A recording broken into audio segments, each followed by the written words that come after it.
very good afternoon to you and welcome to Bowls Victoria's live stream coverage of 2018 Saturday Champion of State Pennant. This is the very best of Pennant bowls in Victoria here at one of Australia's great bowls facilities, the brand new Moama Bowling Club facility, to watch the 12 champion clubs in Victorian bowls battle it out over the next 3 days to find out who is the champion of State Pennant. Pennant bowls in Victoria, it's bowls is predominantly a team sport, it's a club sport. Every week, all around Victoria, this is what bowls play. It's club versus club, away bowls. These are the champions, the winners of 11 regional competitions are here, plus the Melbourne Metropolitan. It's a great, my name's Guy Hammond. I'll be taking you through the weekend. It's great to have you here on co-commentary. Man who played 200 games for Victoria. He's also the Chief Executive of Bowls Victoria, Graeme. What's going on with us? Thanks, Guy. Goosebumps all over. Being streamed. Who would have thought this would be coming through as loud and clear as it is to the devices of everybody around Australia that can tune in. We're going to see some very, very good bowls here. I think there's no better place to play bowls under the cover than here, because there's no excuse. If you can't find the grass and you can't find the length, you're going to struggle. So off to a good start here with the Karingal boys holding the shot on this first game. So the match we've got progress here will be Kerang from Karingal, taking on Karingal from Peninsula Casey. So an opportunity to bring in our other co-commentator helping us with the play-by-play. A man who knows a lot about this unbelievable facility, a multi-million-dollar facility here at Moama. He's the sports administrator for the Bowling Club and also one of the coaches of Murray Stearns in the Bowls Premier League. So Mikin-Laurie, Zane, great to have you aboard. Yeah, thanks, Guy. Good to have everyone here. To be showcasing this rink and this ground, this club we were built for. So, yeah, certainly looking forward to some competitive bowls. The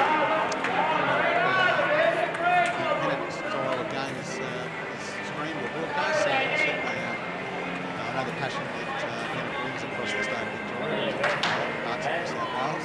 So I'm keen to see that passion get out the green. Now, this match is underway now, so this is underway. This is Graeme versus Karingal. What we'll be doing is we'll be focusing on a little rink here, which is Dale Hancock of Kerang, taking Darren Mavis on Karingal.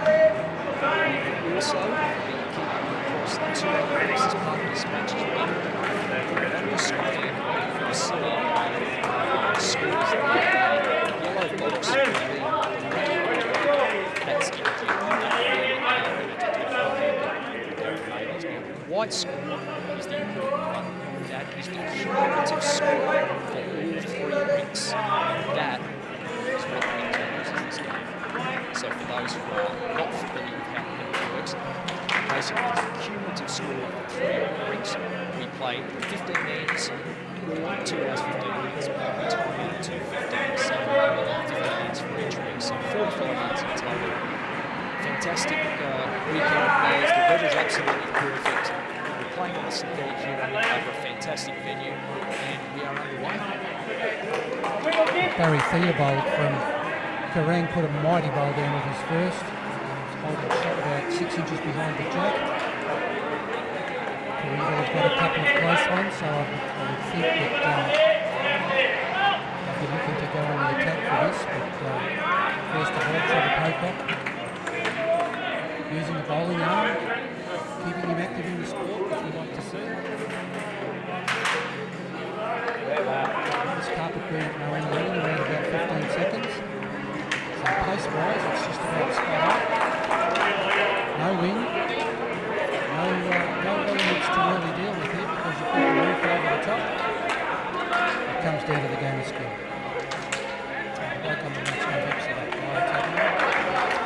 from Karingal.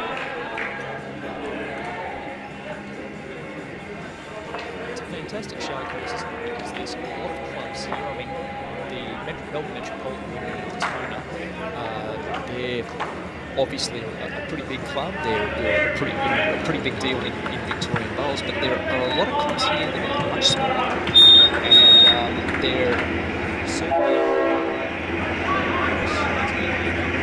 in these sort of scenarios.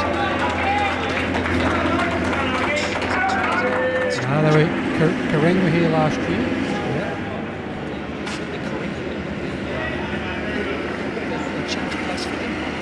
Look, they're one of the more solid teams on the Mornington Peninsula. They've been very competitive over the journey. The great Lee Schrain, who played a few seasons with Karingal, formed a great relationship with Lyle Taberner, who's playing on this rink.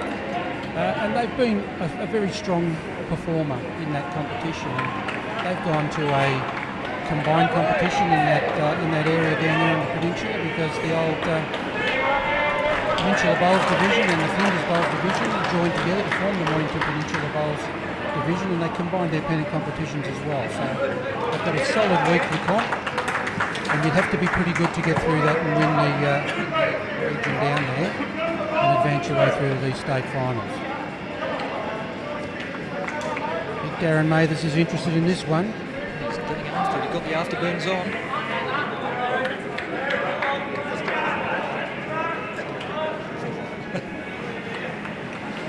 That's fantastic. One of the great things about him, and I touched on this, is the passion in his rivalry. For those who might be watching this in the States, Pennant here is a far bigger deal than it is in the North, particularly in the Northern States. And the contest is quite hard to try and arrive as big as the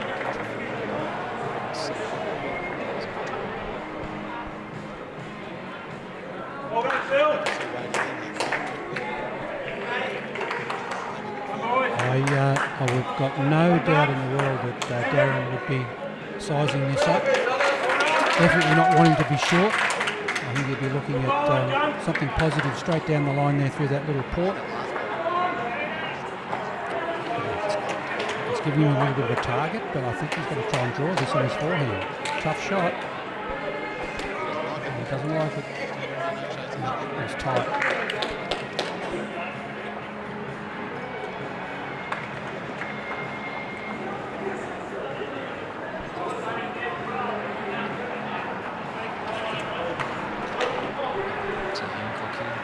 Opportunity to draw another here. These ones in the plane doesn't like it either.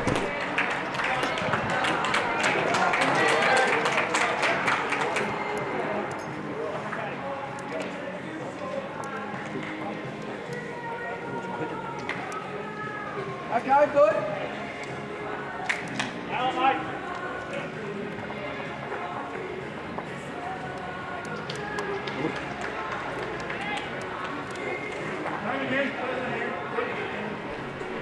Just measuring for the second here. Kerang. Taking one out. Looks like two. Another two, definitely. So Hancock off the mark. So 2-zip there. Now,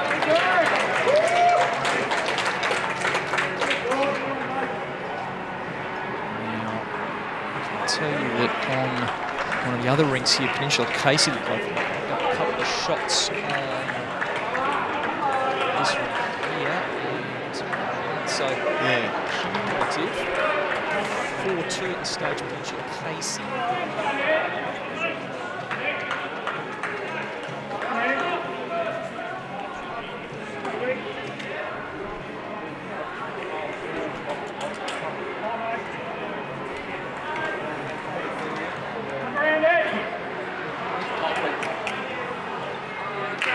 Nick Fowler here on his forehand with a very well weighted starting bowl.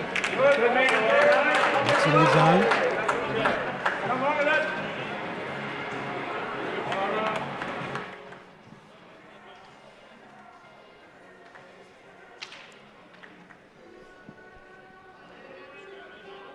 A lot of intent in this bowl from Chris Papetis, but I just don't think he's got the weight on this one or the green. Kerang with an opportunity to pressure on early in this ring, I think. Another one close here. The lead's role in these games is critical to set it up for the rest of the team. Build up that scoring area. This looks like another well played bowl, but it's just going to crash. Beautiful weight on the bowl, but probably making Chris's bowl look a little bit better. He's got to correct on this one.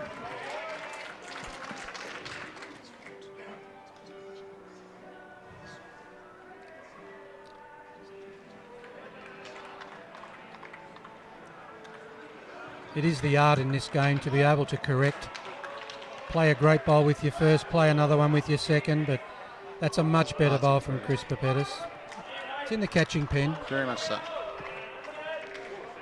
So just to bring everyone up to date from a cumulative perspective, it's 4-2 to Karingal across the 3 rinks.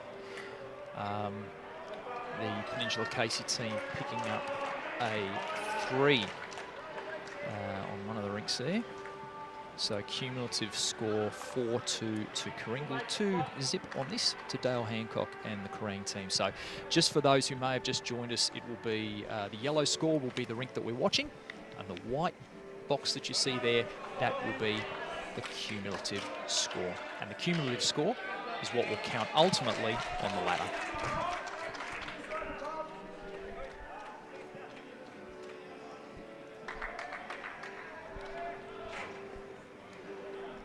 Coming in nice and high, this bowl, but it just doesn't have the travel on it. It's a good metre short.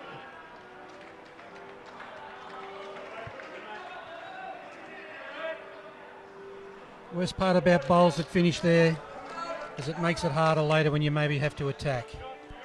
You try and keep that front as clear as you can. Opens up a lot more options to play if you've got bowls behind the jack.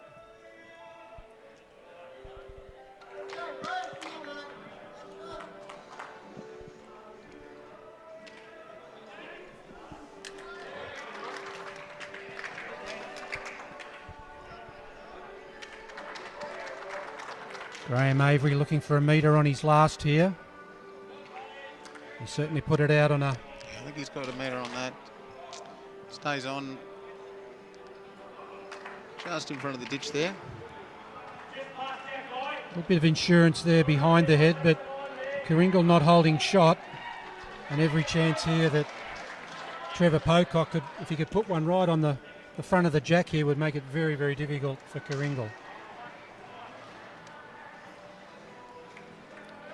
Coming in from a very good angle here. Yeah, this looks pretty close.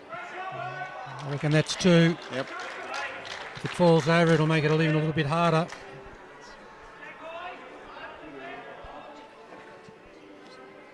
Darren Mathers trying to get Tabby to try and draw as close as he can on his backhand here to ease the pain of being a couple down on the head. Yeah, I think he'd like to get the mat with a couple more bowls in the head. This looks beautiful weight, but just that little bit tight. Last 6 feet here, the bowls will do a lot. As the weight's coming off, they'll turn on the carpet. Apologies, folks. No, just bringing you up to date now. The actual cumulative score is 3 apiece. Looks like Karingal may have got one that they shouldn't have got. It actually should have gone to the Kerang team. There's some pretty nifty electronic scoreboards going on, and I think they might have had a problem trying to work that one over there on the end. So just checking so that is 3 apiece cumulative, 2-0 to Dale Hancock.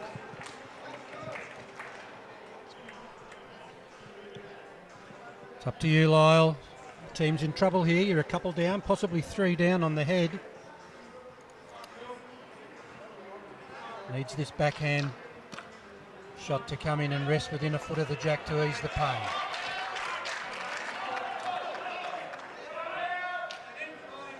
Just a little over...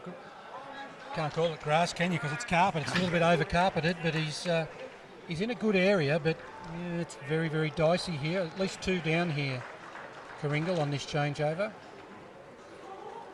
I think, Graeme, the tough shots on this green when you're not playing on it regularly are those sort of when you're down and you're looking to sort of give you a yard, 2 yards, just when it turns and how much it does give. I think that'll probably be the test for the skips. Like it is a case of where you've got to back your judgment, back your skill. There's no real elements to contend with here, so I really think at the pace this green is, all those shots still come into play. But it's a matter of about finessing it. And Big Dale Hancock hasn't had to finesse too much yet. He's just stayed consistent on his draw shot. He's going to come in here and make another difference with this bowl, I think.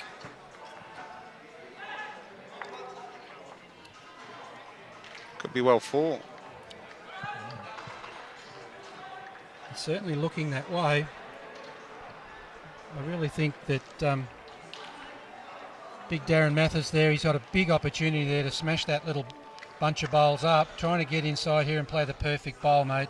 He's The People's Palace is full of people with the backside out of their pants that never reach the jack, so you really want to make sure that you're getting into that.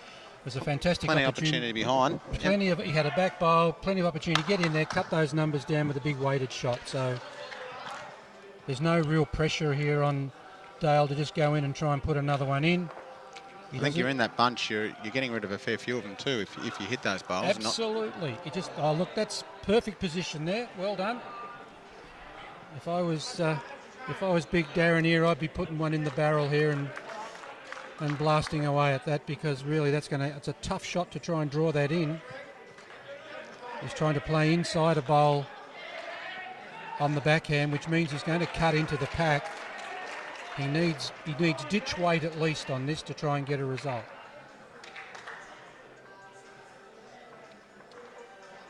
Well, I think we'll get ditch weight. Yep.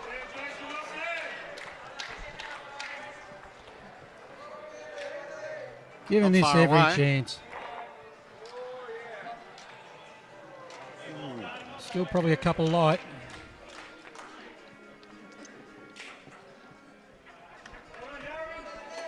So it's at least two. Is that two or one? One I saw signal there, I think.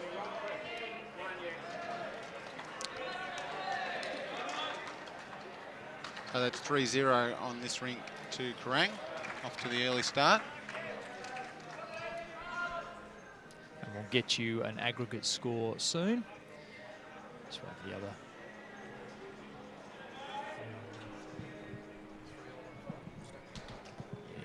Yeah, it'll be, I haven't put it up, but it will definitely be, at this stage, 4-3. 4-3. Yep. To Kerang. But there's at least one to come in yet.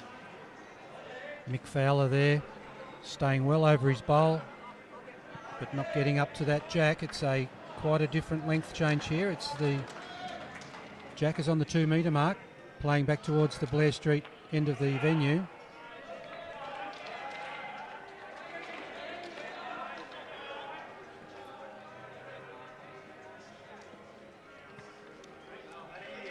Just that little bit of shadow on that end, Zane, does that have a bit of an effect on people's judging of the length there, do you think? Playing out of the shadow and into the sun? And yeah, the jack. I think I don't think it in reality it makes such a difference. Yeah, definitely with that sun on the mat, you're either getting glare off the sun itself or off a number of objects behind, and that certainly could be an issue for some as we get through the next hour. Might have found the ditch, that one, Mick Fowler. He's just overcorrected on that. Yeah. Chris Papetis is looking to just correct his line here. He's got beautiful weight on his first bowl.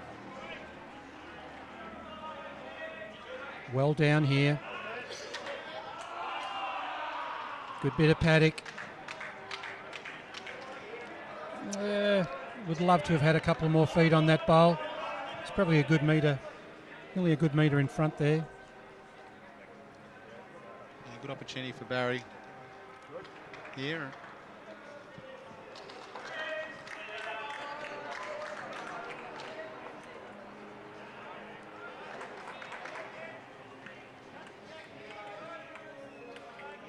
I think he's played a very good bowl here. There.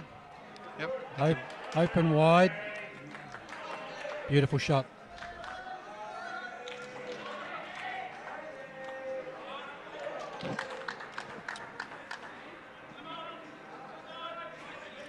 No use trying to dead draw this from Graeme Avery. He's got to try and get as close as he can behind to be a counter, a second shot.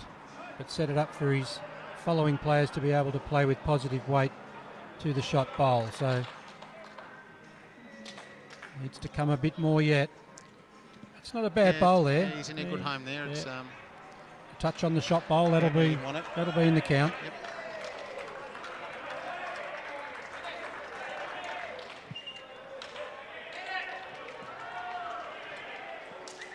Very open stance, Barry. He's left-hander. Gets the bowl inside his leg and takes a very good line with his bowl. Just going to cut the head slightly.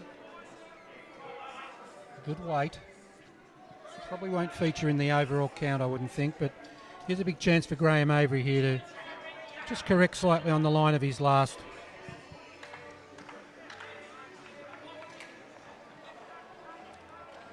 The bowl sitting alongside that shot bowl will make it a lot easier for Lyle Taberner to play his next, instead of just trying to draw to that one bowl that's covering the jack. So be just a little bit heavy here, I think.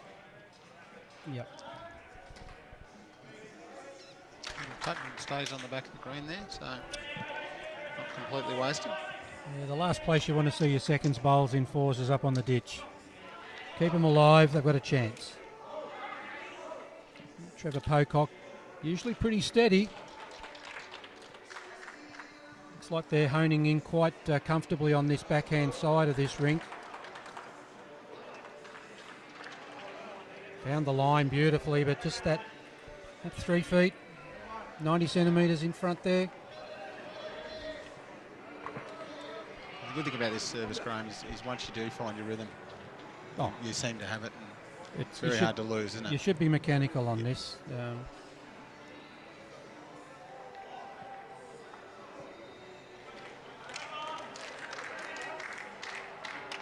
Interesting shot here from Lyle Taberner. Probably looking for contact here on the shot bowl, but I don't think he's got the weight. No, he hasn't got the weight. Not enough weight to do what he wanted to do. It's probably made it a little bit harder now because that bowl turned over on the backhand side where Kerang had been playing.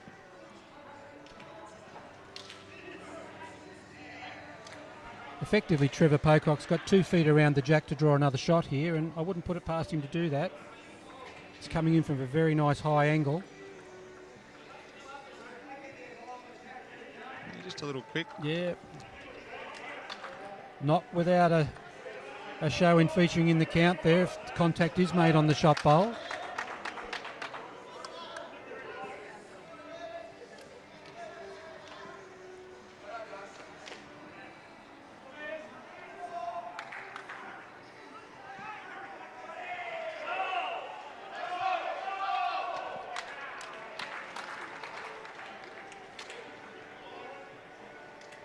Well, we'll have a look at this one. Oh, very close. Very good bowl. Probably second shot now, Karingal. Kerang with that Barry Theobald bowl, 1.5 inches off the jack. It's a toucher, so it remains live if it goes into the ditch within the confines of the rink. I don't think Darren Mathers would like those front bowls there, Zane, the way that they're blocking off that jack. No, it'll probably, as you said, it limits the shot he can play. And well, it keeps him to that one harder. It makes him play the harder shot. The bending weight to try and touch the shot bowl through the jack to get the shot. Where Dale Hancock can just get on this backhand here and lazily draw the shot to within a couple of feet. You feel they probably should have added at this stage, probably to the count. Yeah. Kerang, I think, as you said, it's a nice easy draw on that side. They've all been playing it well. Bit of room there, but only the one at the moment, it appears. I know Kerang's situation, just a little over an hour up the road here from Moama. They've got fantastic Tiff Dwarf natural grass greens. Getting onto the carpet, it is a little bit different, and it's an understanding of the line of the draw of the bowl. And I'm sure that once they find their rhythm on this, that they'll be smothering it. They've certainly got the best weight of the bowl so far. That's a better bowl away from Dale Hancock. Didn't hit that into the green, this one.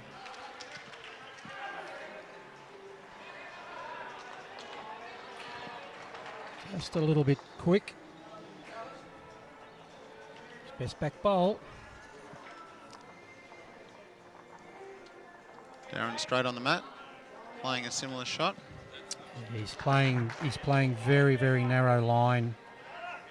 If he's going to play narrow, he's got to play weight, and that's not giving his bowler a chance at all. Pretty sure. One to Kerang. So Kerang will stretch their aggregate lead out to 6-4. In fact, they'll increase it by quite a bit because on Daniel Baker's rink, I think they look like they've taken a couple of shots there as well. So I'm just trying to get you a cumulative score here.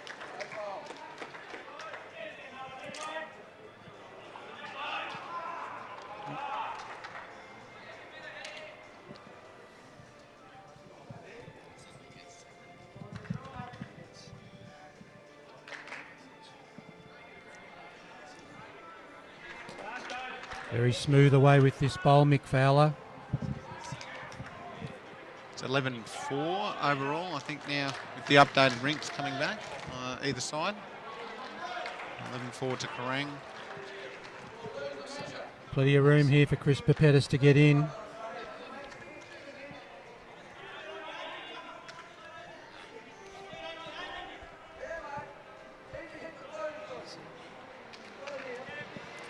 This looks a lot better. Yeah, that's a great start.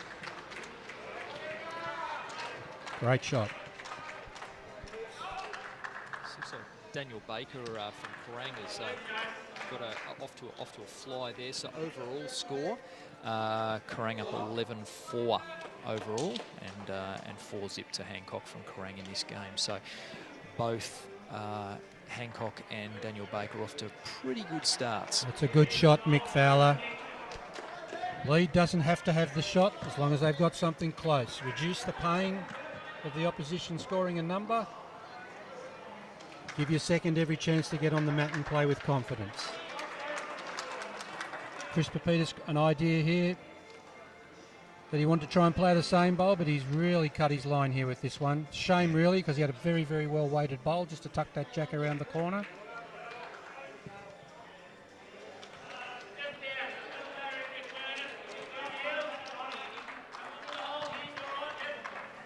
I reckon Barry Theobald will be licking his lips at this one.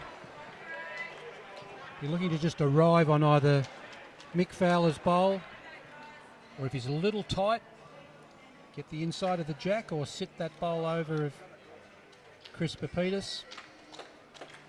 He's played the right weight to do it, and he's finished right in the catching pen. There's a beautiful shot there on the backhand if they're willing to take a bit of a chance. Big Graeme Avery giving this plenty of air.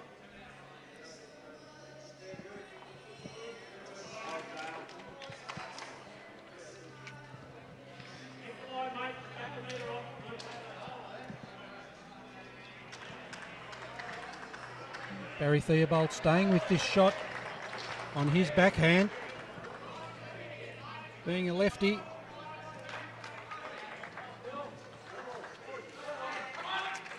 don't think he's going to chew that enough carpet there to get that, and he's played with the right idea to sit that orange bowl through, but and it's finished in the catching pen now, so there's a big shot on here for Kerang if they can get the opportunity to play it after this bowl from Graeme Avery. Graeme Avery really needs to turn this head around a little here, holding shot, but he needs to trail this jack around the corner to take it out of sight. And he won't do it with that one, that's a little high. Just over compensating for draw at the moment and a little bit quick. Finished in a good spot.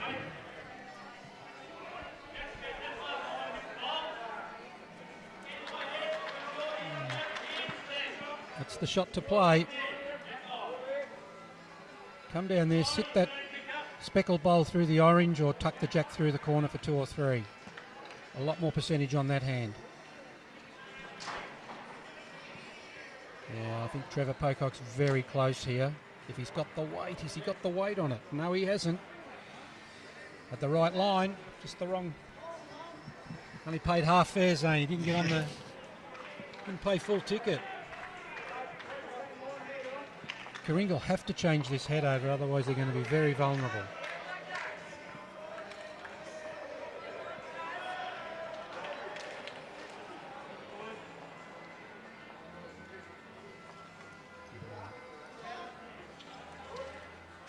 Finished in a good spot. That's where the jack will go if it's trailed.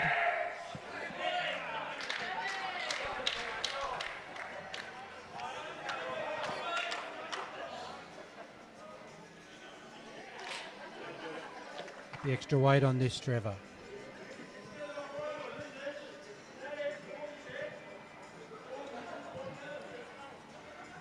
Right idea. Lyle can play a great conversion shot here. If he can just draw a front toucher on that bowl and drag it a foot, he could make 3. They're holding 1, but it's a lonely one at the moment. He wants to pick it up. It's encouraging. That's a great bowl. That's a top shot. Effectively turns the light out on the jack, so now Dale Hancock really has to arrive on that. Very difficult to try and, dead draw that shot. It'd be a very, very game man to try and attempt that shot. Just play a couple of yards through. Arrive on that white bowl in between the orange and the blue. Split the 2. The white will stay. He'll stay on the front. Should make 2 shots out of this. 2 down to 2 up. No need to play it overweighted.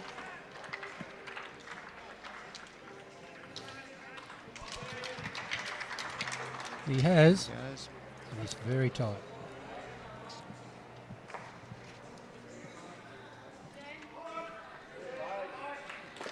Probably could have thought about that a little more, really. The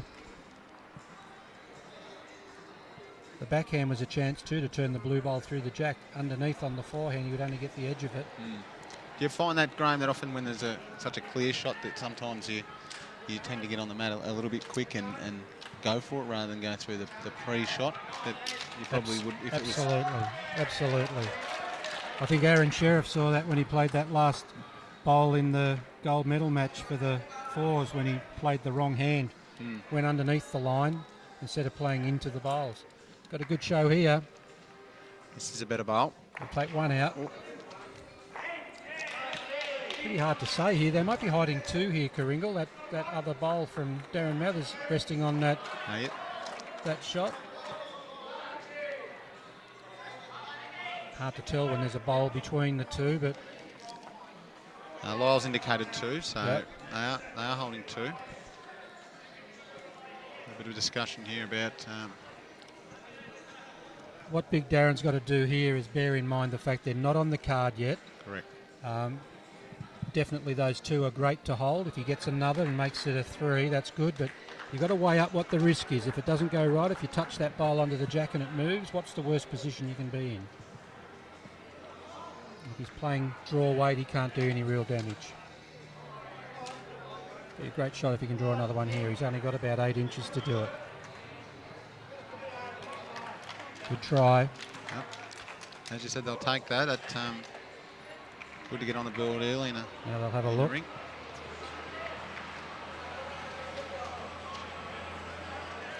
2. 2 to Karingal. So Karingal pick up 2 there. So 11-6.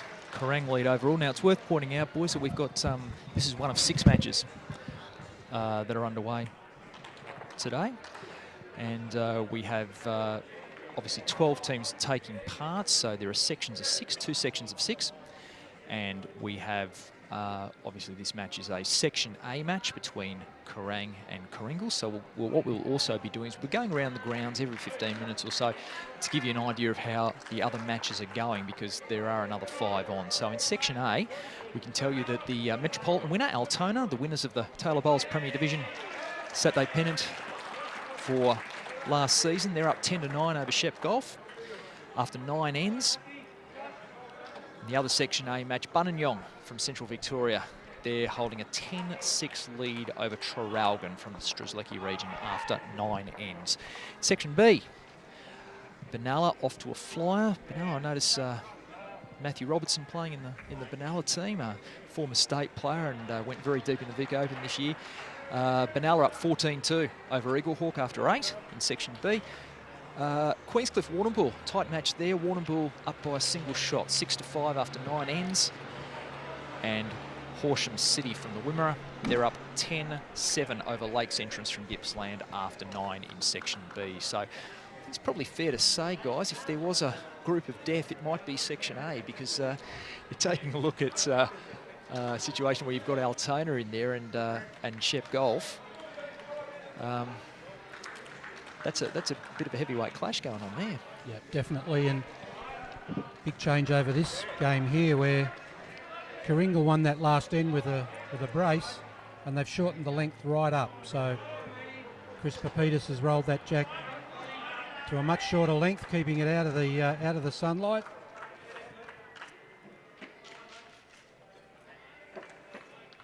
Needs a couple of feet on his last.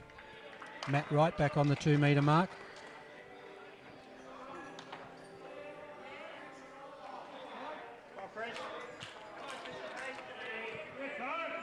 Similar weight.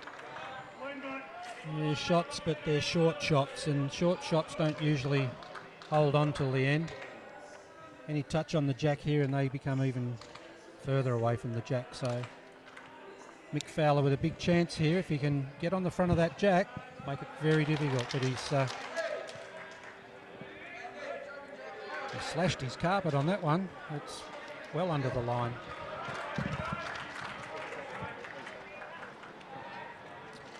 The big thing in this is we're 1/3 of the way through this match now. 15 end games. You can't afford to be giving starts and dropping handfuls of shots on ends, because each game is only of 45 ends duration, or a time limit of 2.5 hours. So if we don't get that completed number of ends done and we run out of time, scores are what they are when they run out of time on the completed end. So yeah, and with the 3 rinks, I think, as you said, 15 ends as well. It's always, as it is in Pennant all the time, it's always an idea to keep your eye on the overall board, and not get too caught up in what's going on in your rink. It's the only board that counts, that big aggregate board, and that's what you play for. The shots you play that are determined by what that says, and you don't go looking to try and win your rink. If you're in trouble, you try and consolidate for the overall position. You've only got to win every game by 1 shot and you're in the grand final. So it is certainly worth pointing out that Pennant Bowls is very much a team game, and you know, in the Victorian form of bowls, it is very much about the team. And I think what you'll see over the games we cover is that you'll see some clubs play that role as a 12 a lot better than others. Some clubs understand that a lot better, whereas you will find some clubs out there that do get sort of caught in their own rinks and not too much concern or teamsmanship with the other 8 out there. Whilst they are obviously a team, they're on the green, that they can get sort of the blinkers on, I suppose, with their own rink. So yeah, it is interesting to watch over the coming days how some teams do that compared to others. It's pretty hard to do that on this particular show rink that we've got set up here. It's very hard to do that because you're really right on it, and there's only you. There's no other clubs like on the TV rink that we're here. It's just the 3 rinks from that one particular match. So it's a little harder, or it's a little easier on this one, I guess, to get across it. That's a great bowl. Well done, Tabby. Yeah, I think the thing is that when you play in a Pennant match, whether you've got 4 rinks, whether you've got 3 rinks, whether you've got 2 rinks, you've got to be mindful of what's going on between your 2 rink pegs. You do create a fair bit of tunnel vision, because the only match you can control is the one you're in. The other ones that are happening on the peripherals, usually quite often you might find if something bad happens on a rink and everybody's observing of it, it tends to put people off or it inspires you. Yep. There's no in-betweens with that. No, 100%. It's probably best to ignore what goes on around you because you've got no control over it, but quite often you'll see a team might gather some momentum irrespective of whether they've got the 3 rinks or the 4 rinks, and somebody might grab a big score and that lifts the team. Like bowls like that. That's great bowling from Lyle Taverner. He's played 2 rippers there. I would think at the moment that Karingal may be holding three and a half shots here, probably 3 in a measure for 4. Kerang haven't adjusted to the length change here. Yeah, just on that point, Graeme, I think, you know, that when that overall score, sort of you get to that 9, 10, 11 or more shots, and it can so quickly turn back with one rink, and then, as you said, the other rinks follow, get a little bit up and about, and all of a sudden your overall score is 15. A couple ends later, you're back square. One rink, one end on each rink, if you get a multiple score, changes the whole complexion of the game. And that's how you can really come at a team, and whether they answer that challenge or whether they don't, that's the difference between either getting away or retrieving the result. So it's concentration, nothing more, and application of what you're really trying to get those bowls as close as you can to be in that scoring zone. And the scoring zone on this green, I would think, would be anywhere within 60 centimetres of the jack. If you're inside 60 centimetres of where the jack is, you're going to be in the count.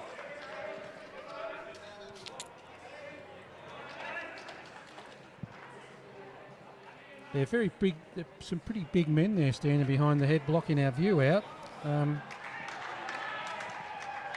Dale Hancock under a little bit of pressure here. Looking well pointed here. I think he's played a shot. He's played a whopper. That is a ripping shot. He was 3.5 down there, and he's drawn the absolute shot jack high. It's a beautiful shot here with a little port on the backhand. Quick at it. It didn't plant. That is a great skipper's bowl there from Dale Hancock to turn that head around.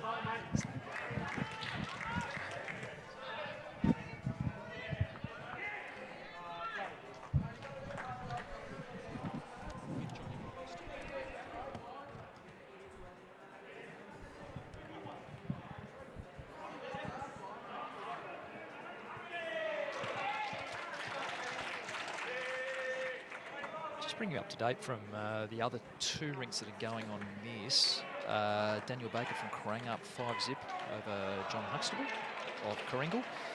And it's 5 apiece. Richie Murray of Kerang versus Phil Ashman of Karingal on the other rink. Which means an aggregate score. Kerang up by 7 shots overall.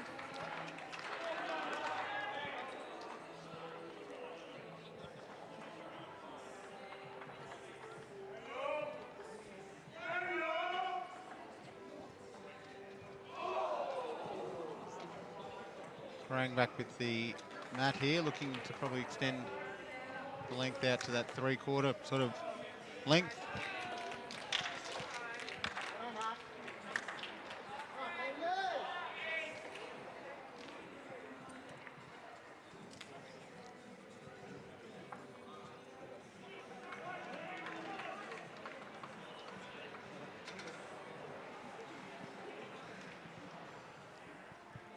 Fowler to be not too far away with his first here. That's a great start.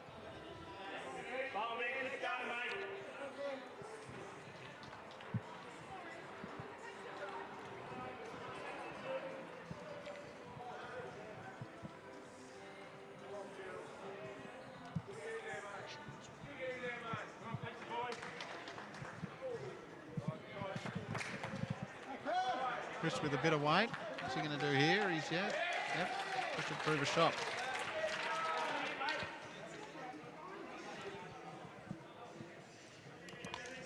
So we think Kerang have picked up 1 on the last end there. Just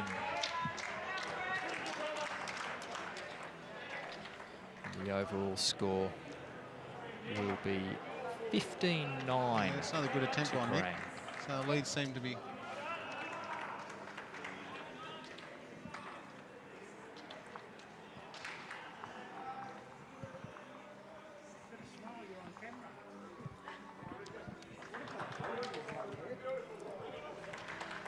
classic example on that last end of the skipper saving the situation when he was a number down on the head. Not how many you play, it's when you play them. And when you're 3 or 4 down and you come out with 1 in front, Skip's done his job. This is the makings of a much more solid head, this one. 3 bowls there, all within 2 feet of the jack. Barry Theobald coming down here with what looks like a beautiful bowl. That's a great bowl. That's top shelf. That's a brilliant. great shot. That's a great shot. And that orange bowl out to the side there, sitting Jack high. It is a dead set guide there.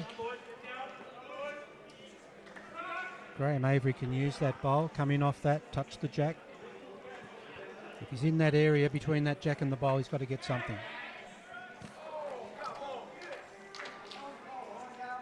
He's playing what I would consider a very, very difficult shot. Karingal could find themselves in a bit of trouble here with a well-placed sit shot on that jack high bowl. Barry Theobald could turn that from 1 up to 4 up.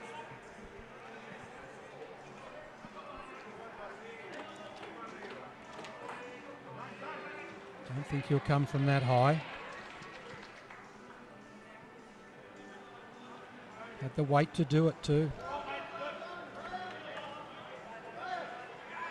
Good spot.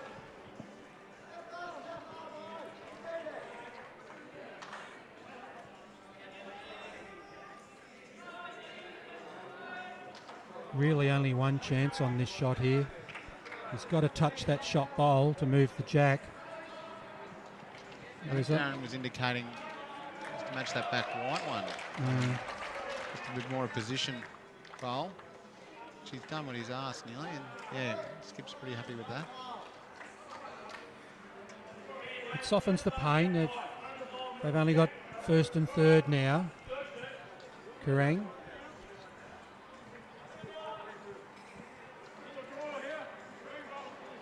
If that jack high bowl is moved though, it will make it harder for Karingal. This is coming home beautifully. That's a great shot. Yeah, that's brilliant. That is perfect. Makes it very difficult now for Karingal.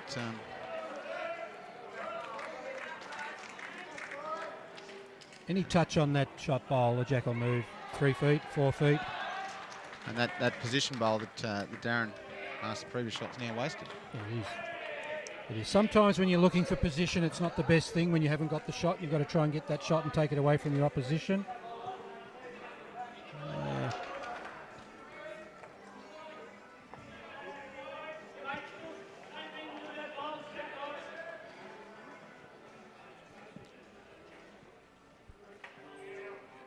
I'd certainly rather be Kerang playing to this head than Karingal at the moment. Yeah, there's still opportunity for Kerang to play a nice shot here. This is very well pointed if he's got the strength.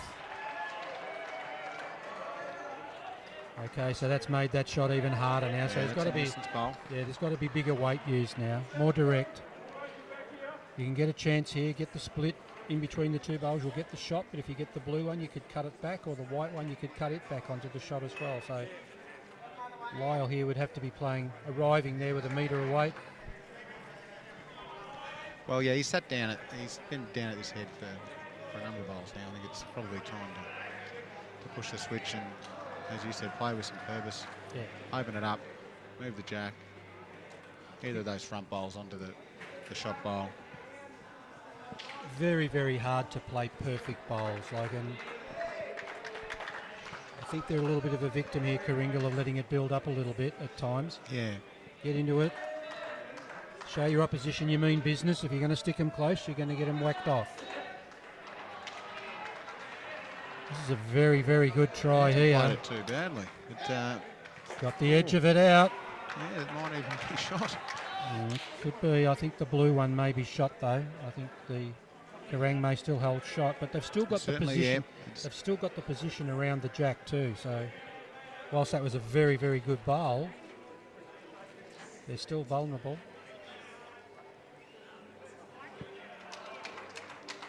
Comes a skipper's game now to try and draw as close as you can. Just while the skips get their heads around this, we'll just take you around the grounds in the other Section A matches. Altona, 10-9 up after 9 ends over Shep Golf. Buninyong, 10-6 up over Traralgon after 9 ends. Section B, Benalla, 14-2 up over Eaglehawk after 8. Warrnambool 6-5 up over Queenscliff after 9. Horsham City 10-7 up over Lakes Entrance after 9 in Section B. Good bowl here. He only has to touch the blue and it's straight in. Yep, brilliant. That's a whopper. That's a much better shot. He may only hold one now, but it's a better one than they had before.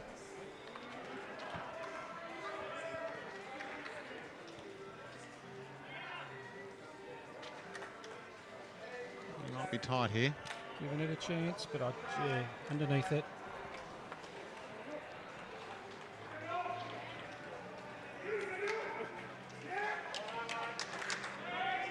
I wonder how game Dale Hancock is here to play. A little shot on the forehand. If he came underneath the line of the jack and touched the orange bowl out the side, he'd make 2 or 3.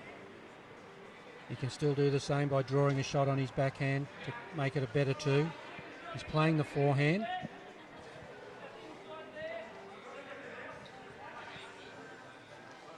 He might be looking to cover the back there. I think there might be a few down with a trail here, and I think he might just be a position bowl signal by the third back, back behind the head. Yeah. Good bit of insurance. Yep, very good. Trevor Pocock right onto that, seeing where they were vulnerable.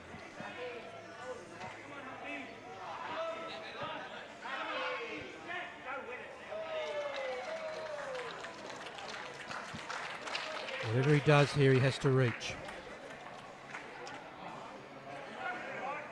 A bit more weight, although that is not finished yet. And that's the scoreboard's not big enough to describe that shot. There was plenty happening there. He got a big wick off the pack, killed the end. I'll replay that 6th end now. Bearing in mind that's an end, came right down to the last bowl, which means that the time limit now may come into play. Roughly, the time limit is structured around allowing 10 minutes per end for each end of the match. Now, boys, just an update here in the other 2 Section A matches that are going on here. Altona 17-15 up over Shep Golf after 15 ends. And Buninyong are down 14-12 against Traralgon after 15. Here, it's 15-9 to Kerang. 15 ends down.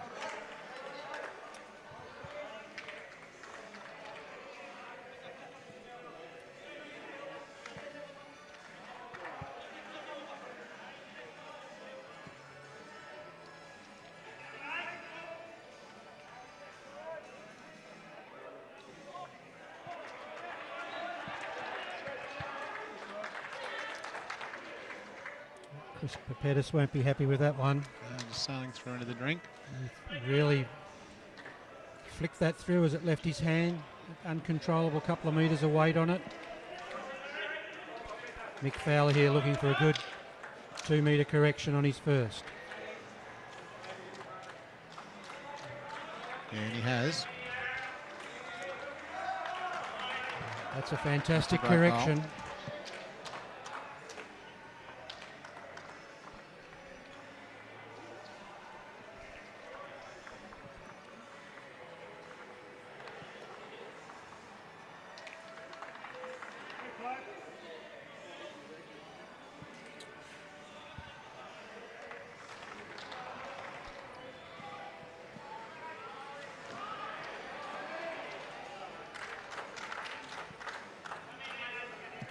Be plenty more inside that. It's a good 4 feet short of the jack.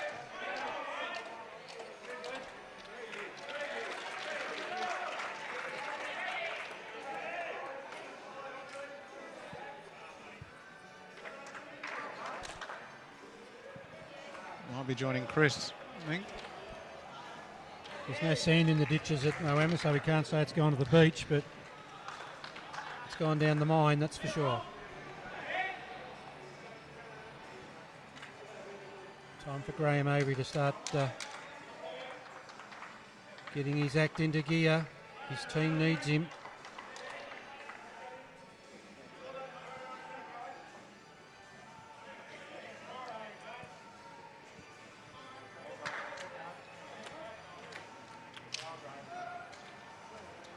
Go for a couple of feet. 60 centimetres on that last bowl would have been pretty close to absolute shot.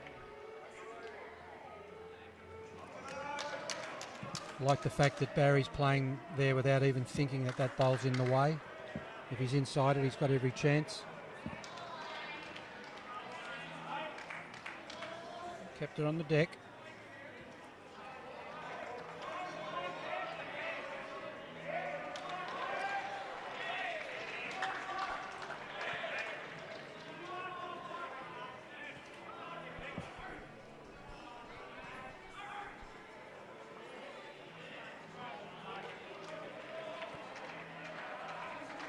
I reckon this is a better line if he's got the weight. I don't think he has.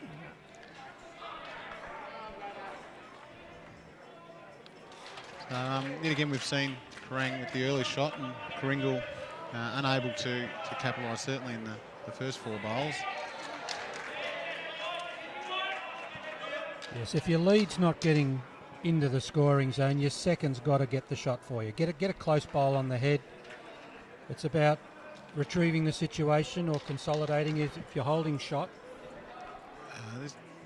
Just into the front there, but that was, I think he's on a good line there. It's nasty when the head builds like this, when you've got a bowl, 6 to 8 inches away from the jack and people start to put the fence up in front. It restricts the amount of shots you can play. And I think, Graeme, that's what we were saying. I think it's very important to realise when you need to attack early. Because sometimes as you said, the head builds and that becomes much more difficult. Although, well, Lyle Tabin has pumped that Graeme Avery bowl in now that Karingal are holding shot, so it was a well-weighted bowl. The benefit, I suppose, was the bowl finished up on its running edge and only needed a tap to go in.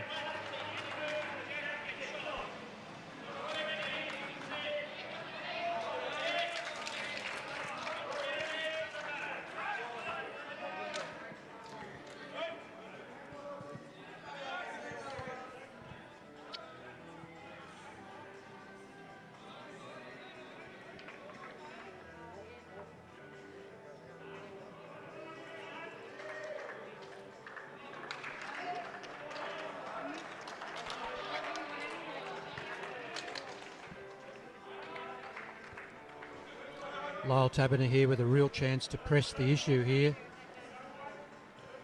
Get down onto that Kerang bowl. yeah, sitting just behind the jack, so Yep. yeah. Can afford to arrive. Nothing wrong with being there.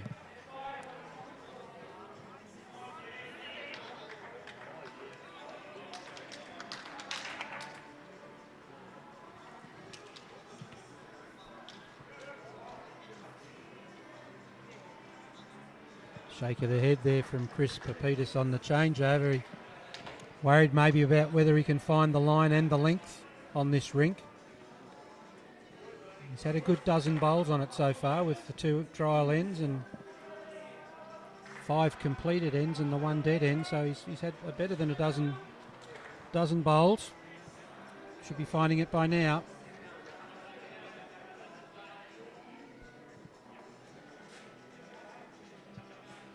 Step up now, Dale Hancock. He's down on the head. Played a magnificent bowl before when he was three and a measure down.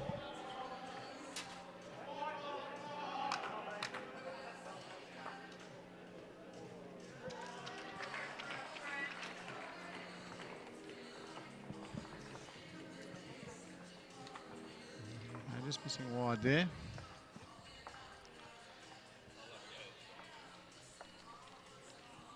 I wouldn't have thought a good idea there to be trying to play a little bit of weight. He's only got the 1 bowl there that if Karingal can sit through, they can make 2 or 3 extra. Something that I think Darren Mathers might be looking for here. Yeah, he's certainly looking at that. I wanted to get down, but geez, that was That was the weight that to was a do the good first damage. one. That was Yep. the weight to do the damage, definitely. He played that with pretty good steel and intent. He just didn't get the turn at the finish. No hesitation from Dale here. He's gone for a similar shot, similar weight. He might have taken a bit off here. And He's played a beautiful bowl this here. looks, What an this looks absolute an clinker. absolute brilliant. Thank you Yes, very and he's much. got the shot. That is absolutely brilliant. Another big bowl there from Dale, wasn't it? Yeah. Definitely looks comfortable on his backhand on playing those shots. Yes, you got to have a think about this, Darren. You've sometimes better to stop, walk down the other end and have a look, weigh up the advantages or disadvantages of playing a shot. He's happy to stay with this on the backhand. He's after it.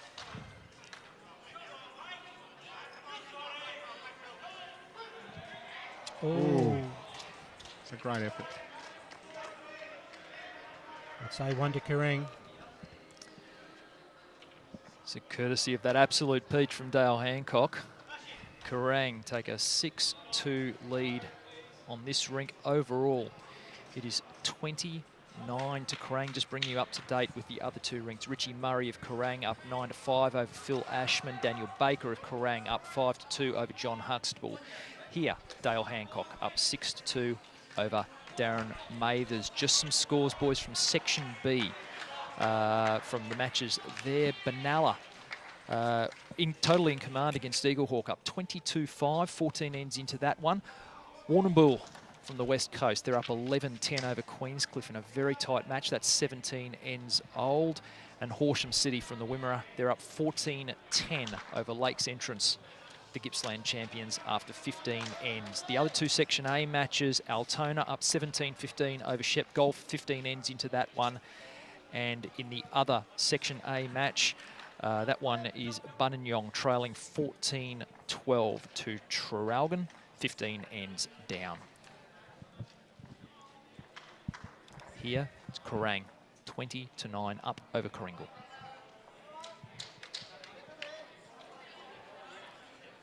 Whatever the surface, it'll always punish you if you don't put your bowl on the right line. Chris Papitas then, very, very good weight, but running under the line. Mick Fowler turned his back on his first bowl, something you don't like to see if you're standing up the other end skipping, but he's It's a reasonable correction there. rectified the situation with that one. I'm just updating too, boys. Daniel Baker's rink picked up 4 shots over 2 ends there. So the overall score now will be 24-9 to Kerang.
Good bowl here from Graeme, I think. It's also just going on the narrow side. Good weight, you know, that was good weight. He was only 8 inches in front of Jack High.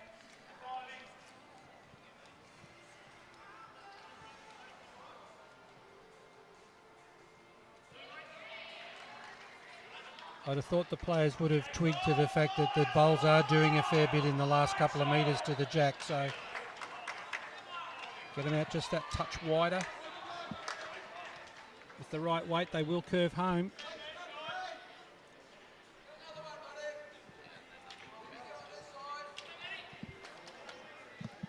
I need a correction here from Graeme.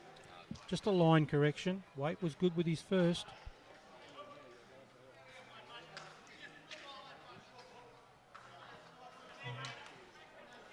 This looks a better bowl. Still turning. Yep. Really didn't correct his line at all. No. Looked like he did, but with that little extra weight.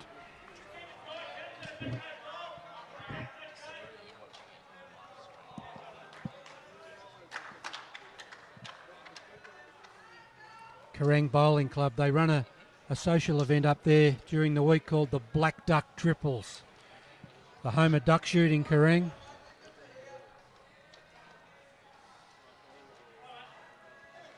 The Black Duck Triples, my goodness me. Black Duck Social Triples they run up there.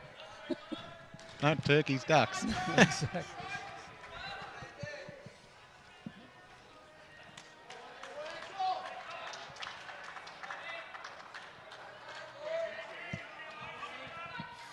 (17th of March), big date in the calendar for the shooters, the duck season.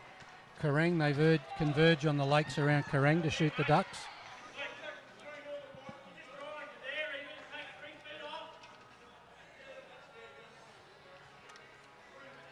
Beautiful, beautiful greens at Kerang.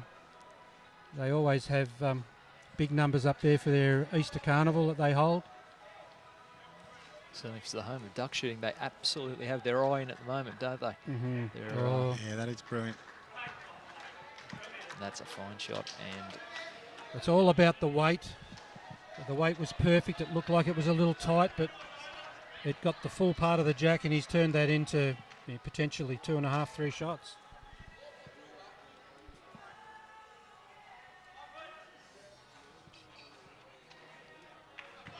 Lyle's not far away here. Purpose here. Needs the full sit. Bit unlucky. 3 down now for sure. But not all lost. There is a chance there.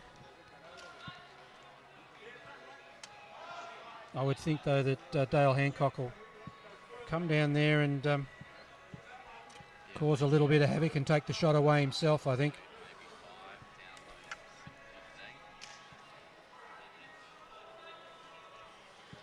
Can't understand the sunglasses underneath the canopy, Zane. Yeah, I think we saw that's the echoes of Ben Twist. Yeah. New Zealand. might be enjoying the music that's getting piped through here. Yeah. So you might have the glasses It's all rocking on a bit. It's all memories, mate. Dragon.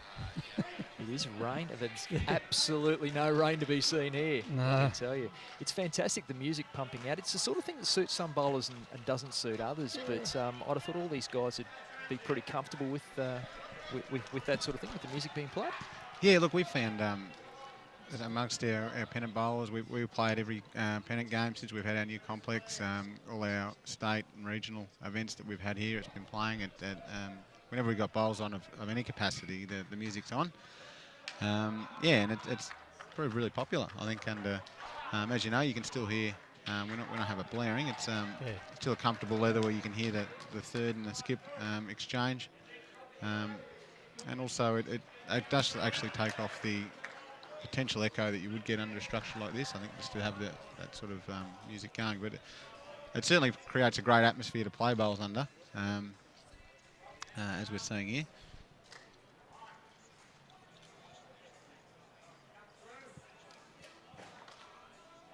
It certainly does add to the atmosphere. It's not hurting Kerang's game at all here.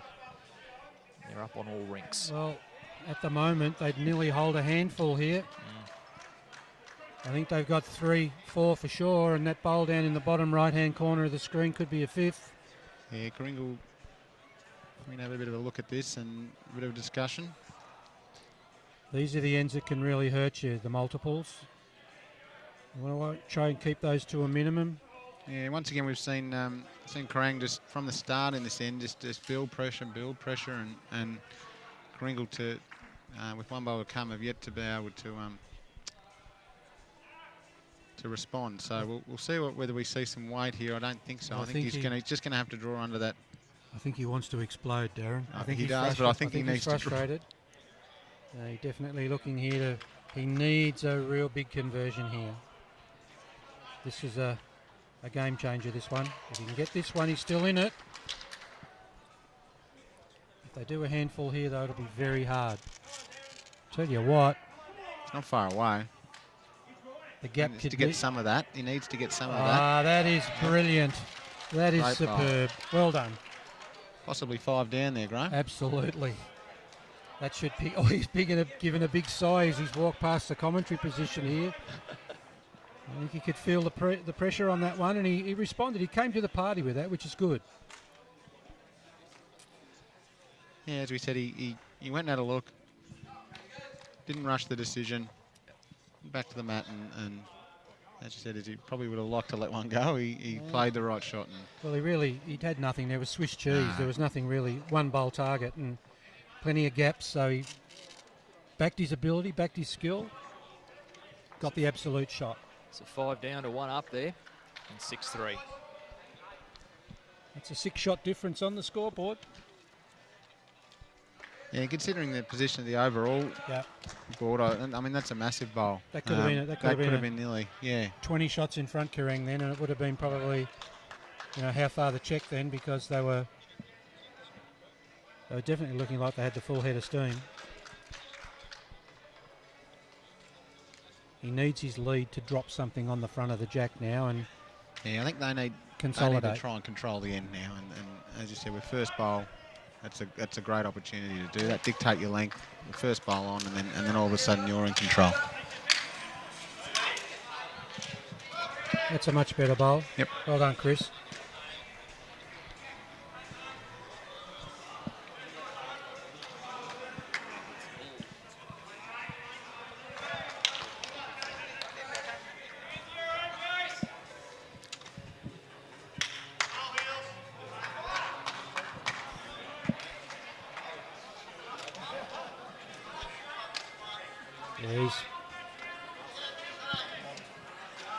Called Chris over onto the forehand now. That last bowl of Mick Fowler's is in the way on what I think is Chris's favoured side, the backhand. It's not a bad change. Not a bad change at all. He's drawing the absolute shot.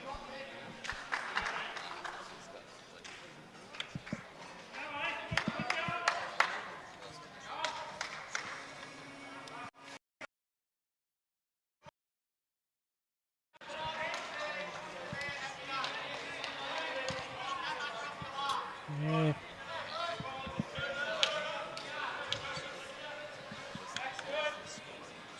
Graeme Avery using the DHB bowling arm, the hacksaw type. He's big chance here if he can get close to that jack and make it harder. Coming in from a good angle.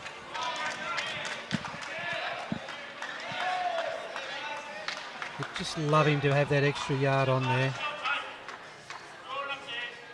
Finish a couple of feet behind the jack is always better than that 3 feet in front.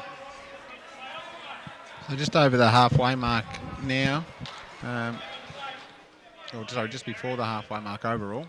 But certainly just getting there in this end too. Not panic stations yet, but certainly There's a great bowl. Starting to get in the back of the minds of Karingal players, you think, Graeme? Yes, definitely. They have to halt the charge and then mount a real challenge of their own. They're leaving the door open on too many occasions, though. They held a couple of shots there with Chris Pepetis' lead bowls, but they didn't consolidate in. They have this time. Great bowl, yep. Graeme. Great bowl. Needed that one.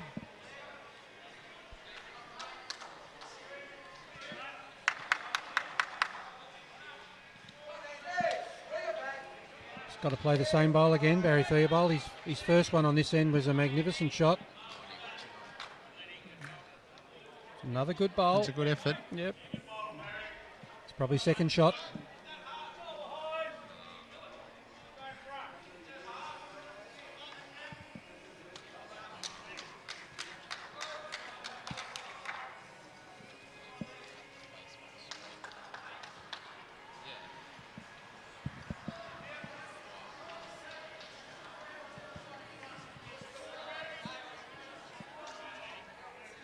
Well, that's different. I think he's made 2 or 3 here.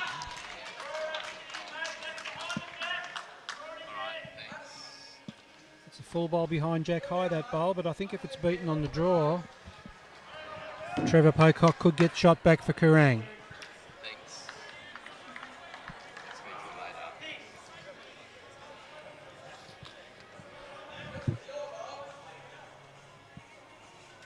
Had the weight to draw the shot. Just tight.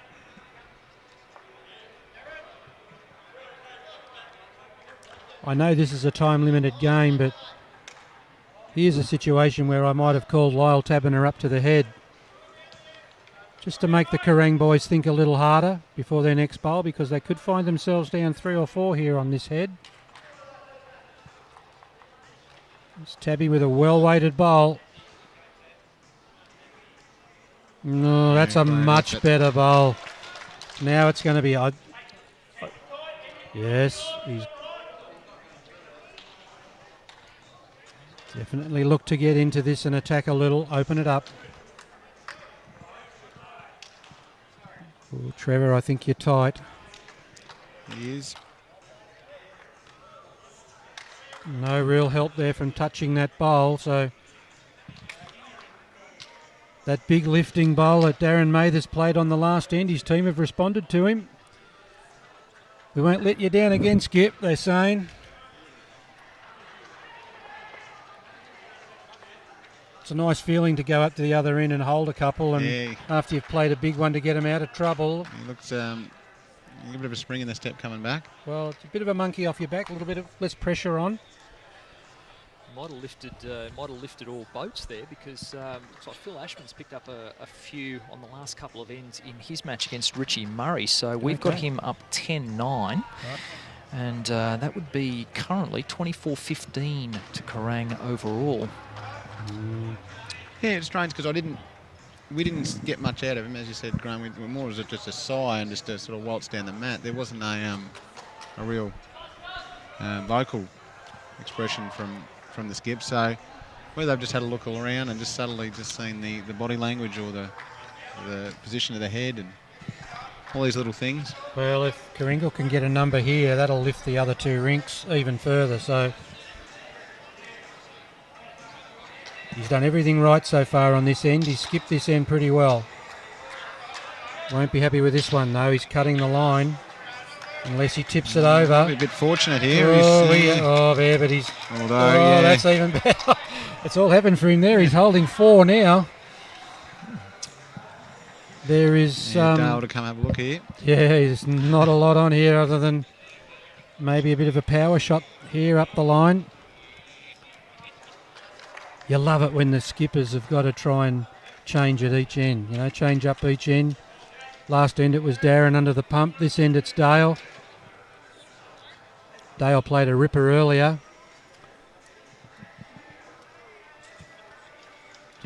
Can play just over a draw here, I think, Graeme. And that shot bowl's just behind the jack. A little bit jack high, but he may play weight.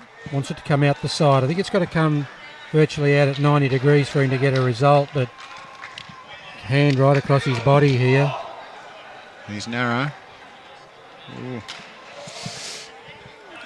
Can't see where the jack is there, but I still think possibly at least one to Karingal. It could be 2 or 3. There's 2. There's 3. 3. So the jack did follow the bowl. So all of a sudden we're all tied up. That's levelled it. 6 apiece. 24-18 aggregate, courtesy of Phil Ashman. Picking up a couple on rink 7 over Richie Murray. So suddenly from being all rinks down, they're only down on 1 now. 2 rinks. Yeah. 2 rinks holding their own, and 1 there, half a dozen behind. But we were talking about that shot from Darren, that potentially that was going to be 20, and now we're looking at 6. So as I said before, one bowl at the right time can lift the other rinks, and all of a sudden the momentum shifts. And you can't underestimate the value of a converting bowl from a skip when he's down a handful or half a handful. and they play the big one, and the opposition still got a bullet to fire and they don't. Just on the opposite rink there, Daniel Baker up 10-3, so we've got that 25-19 to Kerang as our aggregate score at the moment. We'll just double check that for you, but pretty confident that is how it is. So Karingal right back in this, boys. Yep, and that's 25-19 overall. That's the important bowl, that first one from the lead.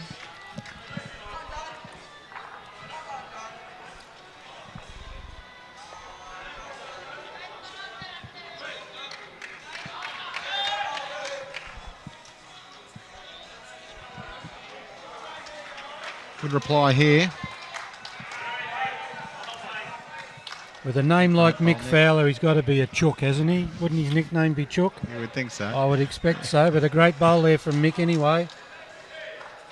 He's... Considering he's from Kerang, it might be Duck. Yeah, could be. I doubt it. But a very intent bowl there, that first one from Mick. He'd gone wandering a little bit for the last couple of ends, and he's come back there with a vengeance with a great shot bowl, but that's frustrating when you play beautiful weight and you finish under the line.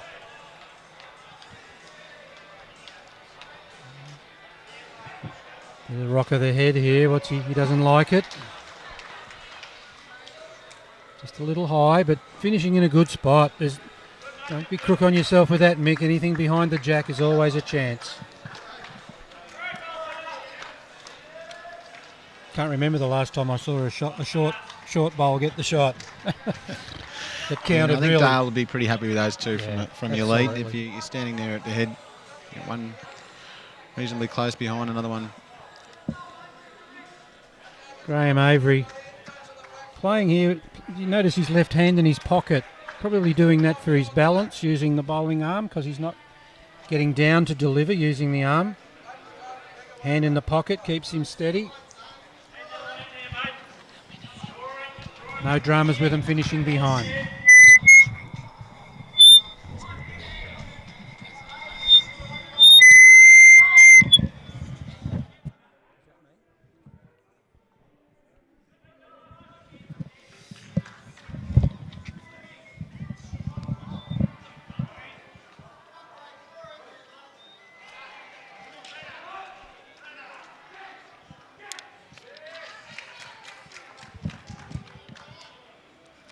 So just look at the overall picture. We're 27 ends down of 45.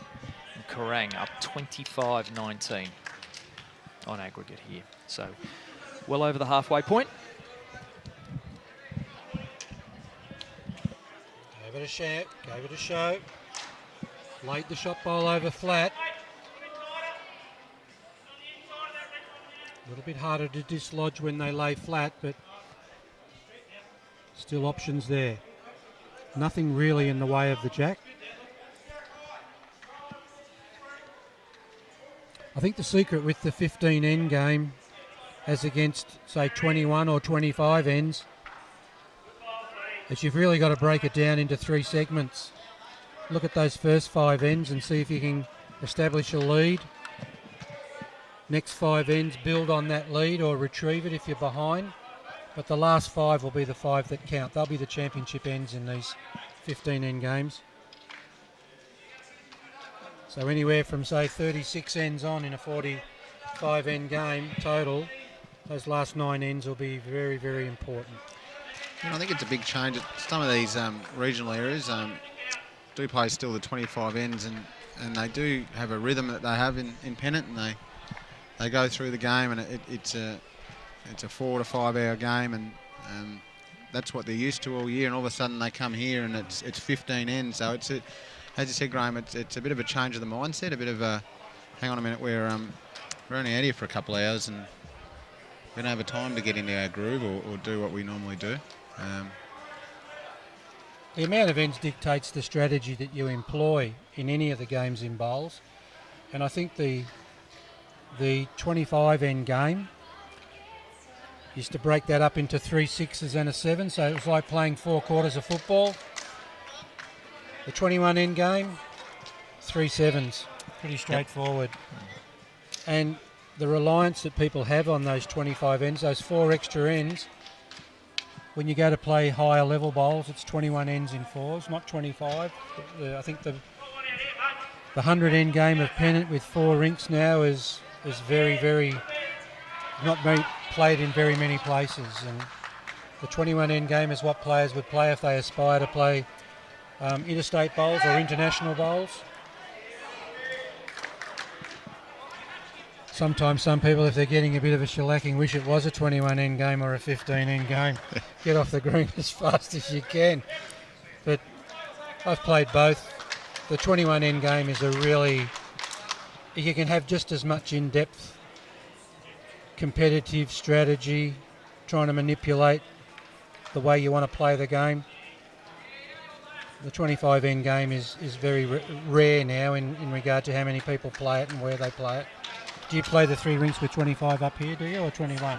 25 in the yep. Camp Haspi Valley. Yep. 3 rinks.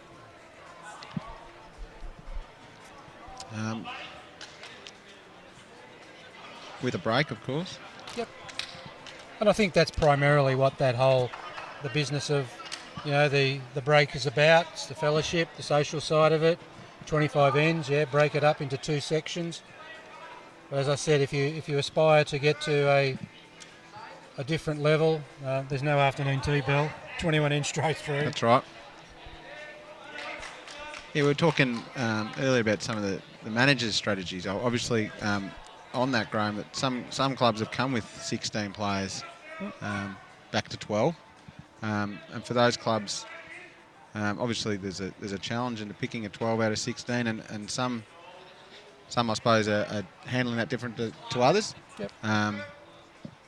So yeah, there's for those regions or divisions that are playing the 16 aside, as you said, and on your topic of high level bowls, we all know it's predominantly played as a 3 rink game from this level up, or from regional, the step before this probably, level up. So yeah, that can prove, and I know there's a couple of teams out there today or over the weekend that are going to handle that rotation a bit differently. Yep. So yeah, that's a big challenge for some of these clubs too. When it's all said and done, it comes down to the club selectors picking the best 12 to go on the paddock, irrespective of the positions that they may have played during the season. And obviously somebody's going to miss out, but hey, the hard work was done in actually winning the local division pennant to get to the stage to play for the region, and then win the region and get on and play in the state finals. Correct. There is state selectors here this weekend looking at players, looking at them in this format of 12 aside as well, and it does have a bearing on looking at those players that will come under scrutiny for possible future state representation.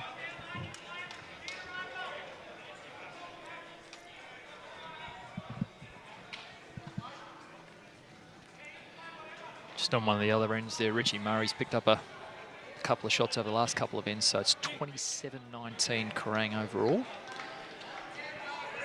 And we're 29 ends down, I believe.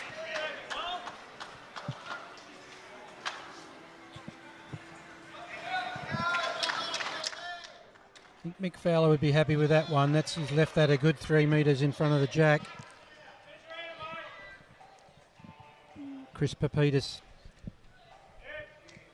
It was back to his length too, and he had the mats, and he used to be a bit shorter than what he'd been playing. Whether he noticed that and overcorrected, but certainly Kerang had been playing a bit longer on when they had possession of the map.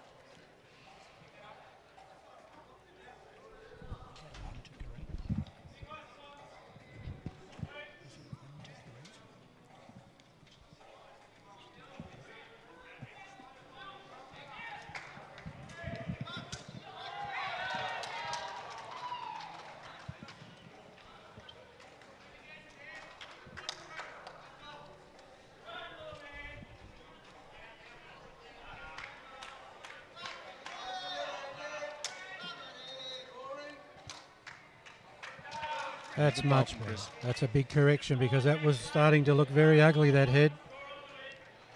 Nothing within sort of 6 or 7 feet of the jack there. I think there's too much room here for Barry Theobald.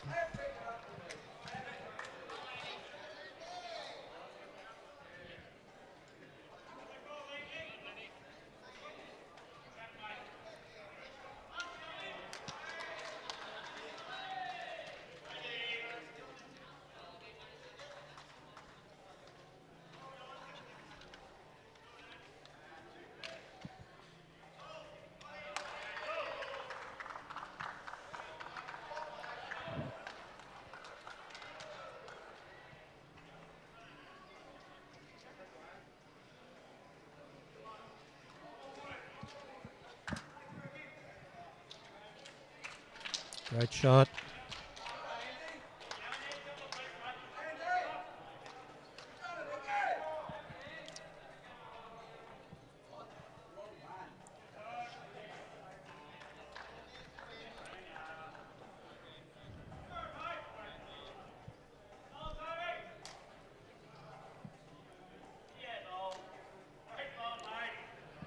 Just can't leave the door open like that. Barry Theobald coming in with a timely draw shot there, being 2 down and saving that situation.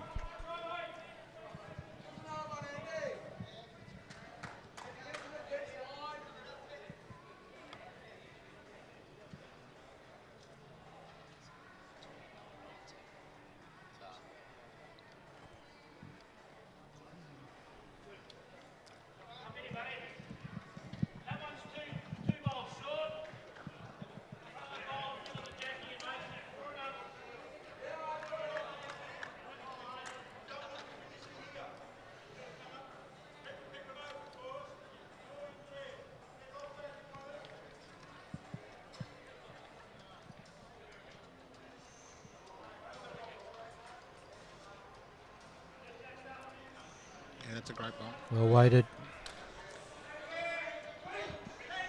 A couple of the players have twigged to the effect that if you're out that little bit wider and your weight's right, your bowl will come home. It won't turn if you've got that little bit over the head weight, but if your weight's good, they seem to be doing a lot in that last 3 or 4 feet to the jack, you know, and that's a good sign.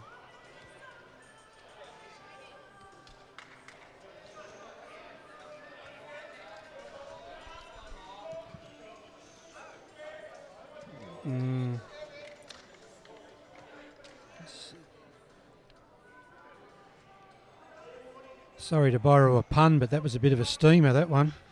He was looking for I don't know what he was looking for there, whether he was looking to tap the bowl through or inside edge of the bowl to get the jack, but got nothing and finished well behind.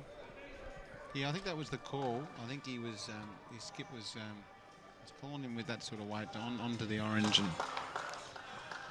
or inside of it. But yeah, he was certainly wide.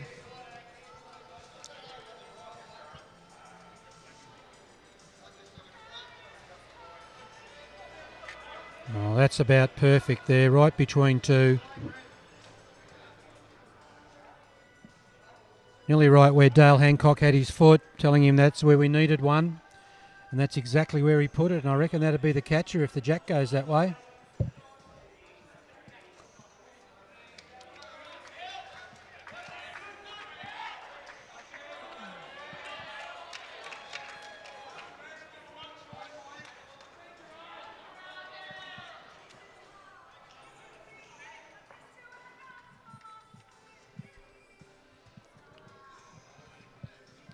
Bit of a trot on here.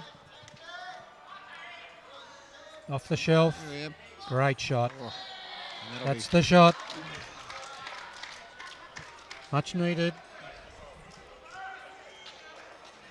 It's not a toucher, I don't think. So I think Dale Hancock can afford to reach that. I think he's going to absolutely draw the shot, and as he backs himself to play the absolute blinder on that backhand, but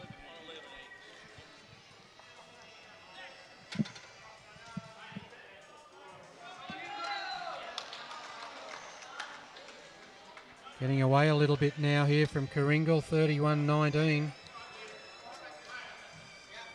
Yeah, we're getting into that that last third of the game, those last 5 ends you were talking about, Graeme, and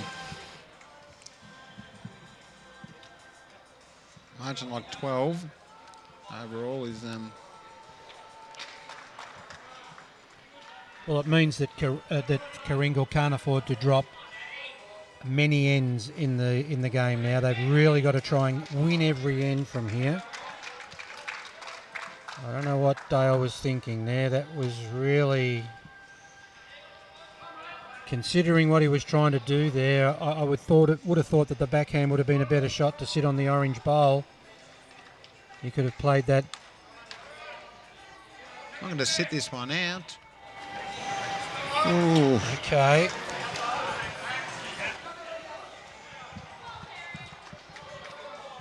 It's all about the weight that Dale Hancock plays here. He can't afford just to dead draw this, because if he touches the shot bowl, it'll still just go back to the Karingal bowl. So he's got to play with a little bit more intent. I think he's tied again.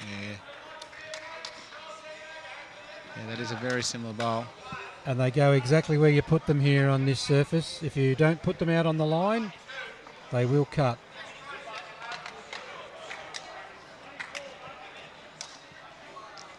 Good opportunity for Karingal here.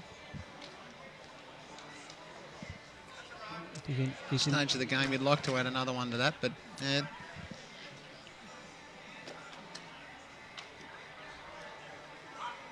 one. Just the one. So just the one to Karingal there. They trail 31-20. And the aggregate in this Section A match. We'll just go around the grounds, boys. Section A, Altona versus Shepherd and Golf. Altona put the pedal down, up 36-20 over Shep Golf, 27 ends in. Other Section A match, Traralgon holding a 9-shot lead over Buninyong, 28-19 after 26 ends. In Section B, Benalla looking good. They're well in command against Eagle Hawk, up by 24 shots, 39-15, 26 ends down.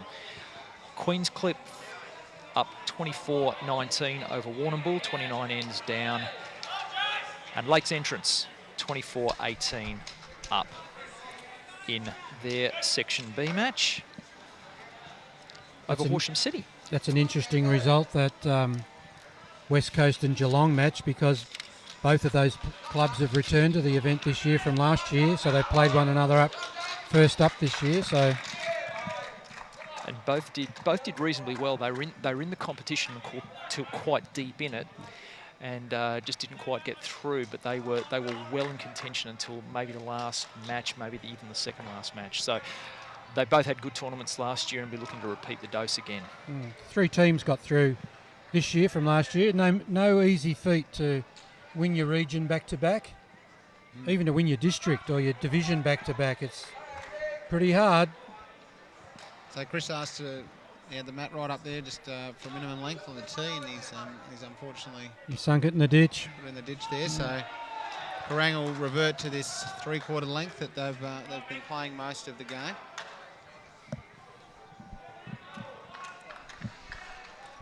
Just while this is getting sorted out too, there's an absolute beauty on rink 7 in one of the other rinks here. Richie Murray and Phil Ashman. That is just going for shot 11 apiece there. 11 ends down.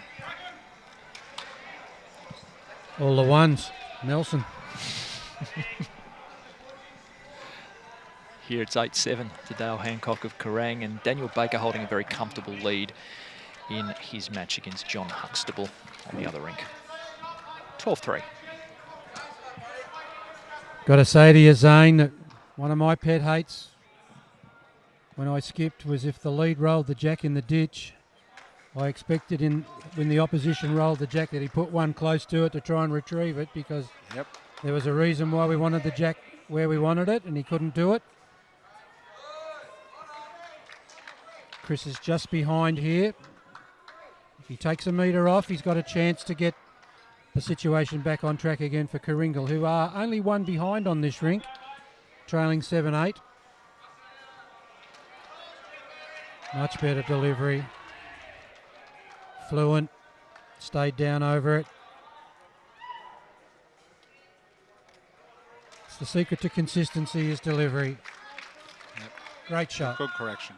Great shot.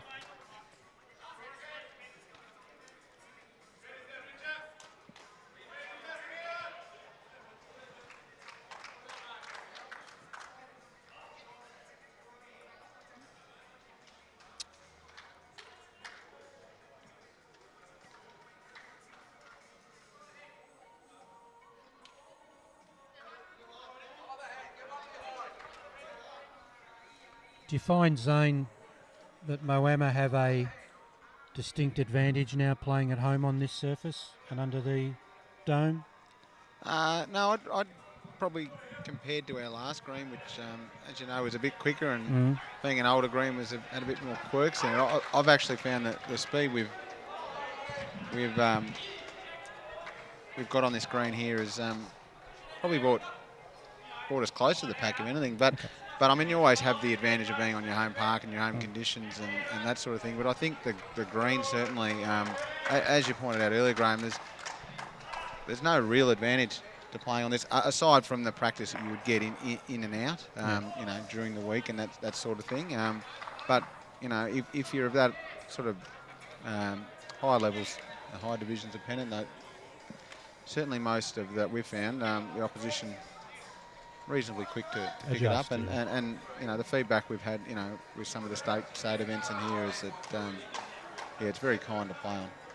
It's interesting you mentioned that, Zane, because another club in Melbourne, Deer Park, which has a bit of a similar setup, they've built a new complex as well, and they've got a synthetic down, and they report very similar. They feel that people have basically can come there and play. There isn't really a massive home ground advantage to them. They report pretty much the same thing. Yeah, correct. Yeah.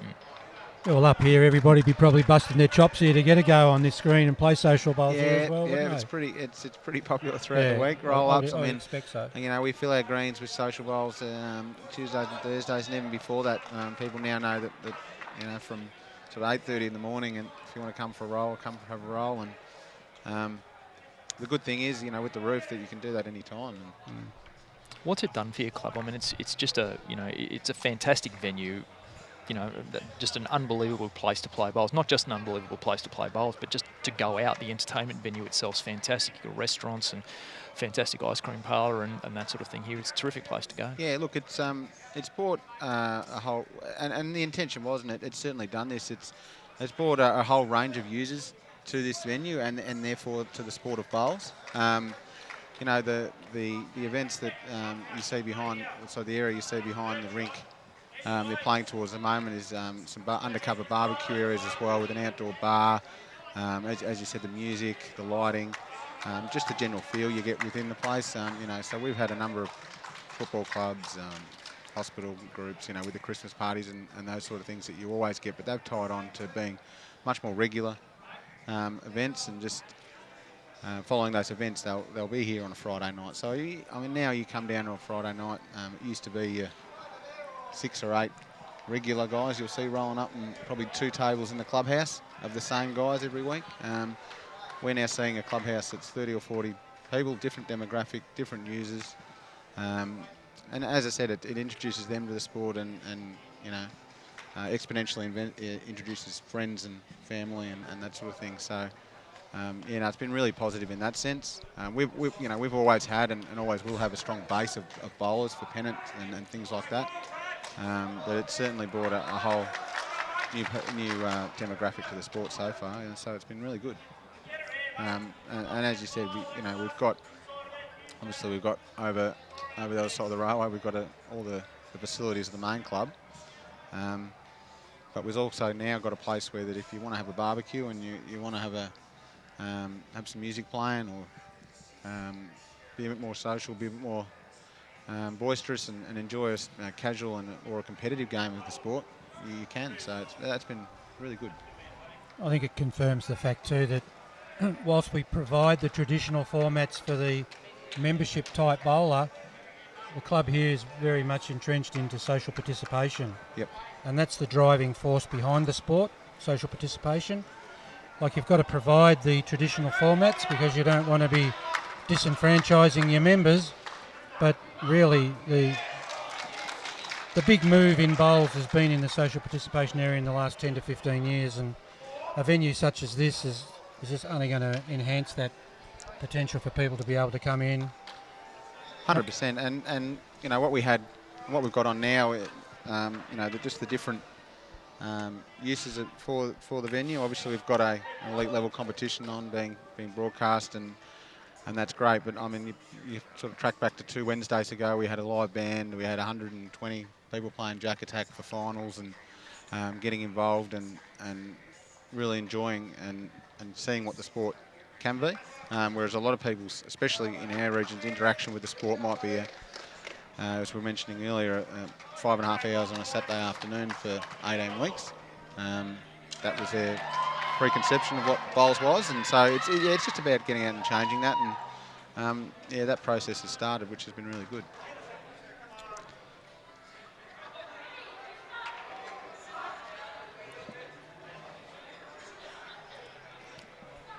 A lot of pain eased here with the first bowl from Dale Hancock. Can he get the shot? Karingal were holding a few. Came down and got second. Oh, wowee. Okay, that's a change again. It's made that second shot closer. I still think Karingal are holding the one. Yep. Yep, we're trying the mat up again here. So it's one to Karingal, so that squares things up. Yep. He's giving Chris another chance. Yep, Darren's insisting on this short length. Yeah. So 8 apiece in the match between Hancock and Mathers here. It's all you can do, isn't it? Show some faith in the lead. Give him another chance. I want to start doing this a few times in a row, though, as a lead, do you? Well, the thing is, when you're on the carpet too, you're using the heavier jack. Correct. And the heavier jack does take a little bit more stopping, especially on a surface where there'd be no resistance. There would be minimal resistance on the carpet. Pretty good. And he hasn't given Chris too much room. He's put him right on the marker here, and he is a couple inches short of the tee. So I normally like to give my leads at least a meter's grace, I think. But yeah, we might see on tape here. Seeing certainly a bit of a tightening up in this match. We're getting into the last few ends with 31-25, so just a 6-shot overall lead to Kerang here. And that was up around the 12 or 13 mark. I think they're happy with it. A little while ago. Yep. Skips look happy. They'd better be, because Chris just picked the mat up and turned it over. So Moved it back a couple inches. Seen that before? Yeah, we know the tricks, Graeme. Anything that finishes here between the jack and the ditch is a good bowl, because we've got the mat up. Jack nearly on the 2 metre mark. Front toucher here would be worth its weight in gold. Yeah, that is a great start.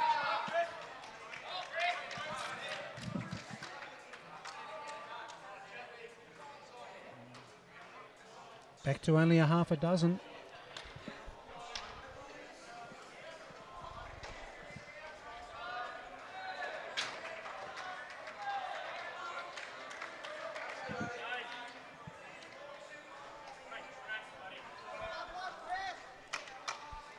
Big chance here. Mick Fowler didn't respond with his first.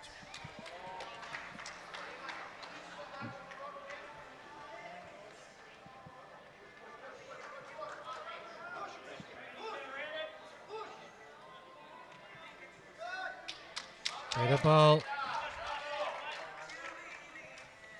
Nothing for wide here. If anything, Mick, if you're just in front, turn your own or sit through the shot bowl or onto the inside of the jack, but he's keen to get out there and try and draw it around it.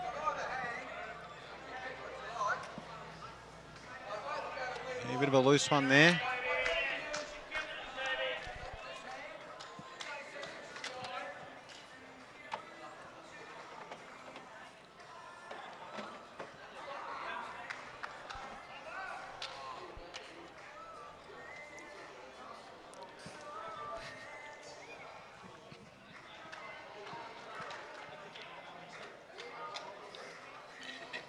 We've got people tuned in here from interstate. We've even got somebody from overseas, I think, here, haven't we, Guy, from Borough Green in Kent. Borough Green in Kent, my goodness me. Wow. couple of job applications there too, I think. Why wouldn't you want to work here? What a fantastic venue it is. Apollo's bowls carrier. Is that you, Zane, is it? I don't carry his bowls, mate. That's a bit rude. Yes. Eh? So we got a block setting on that guy. It's been Yes. great to have all the people watching from everywhere, not only Victoria, but plenty of people watching from interstate and from overseas. Borough Green and Kent, my goodness me, it's fantastic. We'll get Apollo out later to pick up all the empty water bottles. I think just on that guy, I think this event, as you said, being a team event in our state, Victoria, I'll say our state as well as Victoria, stretches far and wide, and I think, you know, as we know, all the way from Mildura down to sort of the Gippsland area to the Warrnambool areas, it gives everyone an opportunity back home to follow this event and see their fellow bowlers or their relatives, friends, see how they're going throughout the event. Obviously tune into the final for those finalists and also, as you said, all those people that have been watching bowls interstate and just interested in the game. It's good to see. It certainly puts the spotlight on what we see week to week. This is your week to week home and away competition. In reality, the best of the best here, but this is your week to week Pennant, and it puts a spotlight on it, and that's a great thing. Pennant's grassroots bowls. Yeah. Yep. If you're in a club and you've got this on a big TV or you're live streaming it, get on Facebook and send us a message and say what you think about what's happening here, because you know, this is the first of 5 sectional games that will be brought to you live, streamed from Moama Bowling Club, culminating on Sunday afternoon with the championship final of State Pennant. Probably the pinnacle event for any basic average club bowler to try and get into that position where they can make a top side in a club that plays Divi 1, get through, win your division or your district and ice the cake at your region level, and then you get part of the big gig here of the 12 that are playing in this state champion of Pennant event.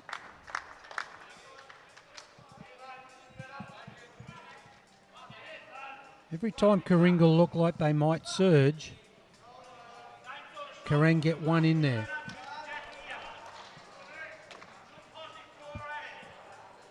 Just on the other two rinks, Phil Ashman from Karingal up 13-11 over Richie Murray. Daniel Baker from Kerang up 12-4 over John Huxtable. Here, it's 8 apiece. Dale Hancock, Darren Mathers. Turns the light out on the jack straight up the middle. Still think there's a little port there that Darren Mathers can get in on his forehand, or Lyle Taberner likes him on the other. I think the forehand is the shot. The jack is on the forehand. It's not on the other hand unless he crashes through Chris Papitas' bowl. The other thing too to consider in all this, guys, is that they all would have had a bit of a break from Pennant. Yes. Pennant would have finished in, February, March, the division, then play the region final, then Easter. Possibility that some of the younger blokes that play might be involved in footy as well this weekend, and they can't participate, but We've also had some state championships. We had State Champions Week last week with all the region sides. All the region sides. So there's been a lot of bowls played of late. You want to be hitting top form now if you... Yeah, and I think touching on what I was mentioning earlier, is that obviously this event is in some clubs' sight more than others. I think some clubs have this in their sights and in their planning and in their calendars early on, whereas others obviously love being here and are fully competitive, but it may not have been considered. And as you said, you might have a couple unavailable. You might be, promoting a couple of Division 2 players or things like that. So they're almost accidental tourists in a way. Yeah, coming here. Yeah. Talking about accidental tourists, I remember a number of years ago now, when this event was previously conducted a little bit further up the Murray at Barham. One of the clubs that qualified to play in the event, a wise person, I don't know who it was, I don't think they'd ever own up, booked a boat cruise for about 7 or 8 of the players that were in the team. And there was mad flurry and hurry to try and get around and organise how they could postpone the trip or book another cruise because they'd qualified to play in the Pennant finals. So you wouldn't want to go out too early making any travel arrangements because you could get to the situation. I remember another year when one of the players, I think it was at Melbourne Bowling Club, Russell Green, organised his wedding, or his partner organised his wedding well in advance. Fell on state pennant weekend. Uh-oh.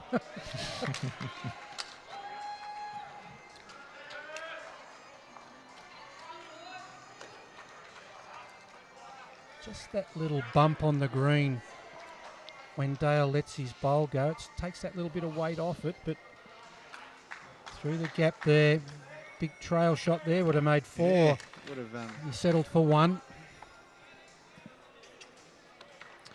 Okay, so just the 1 there to Hancock.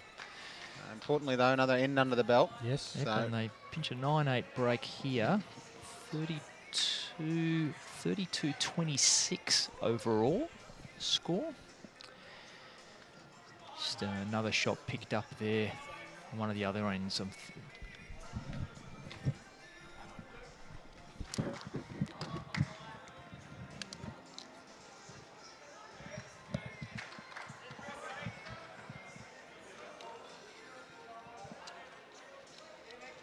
Good starter here.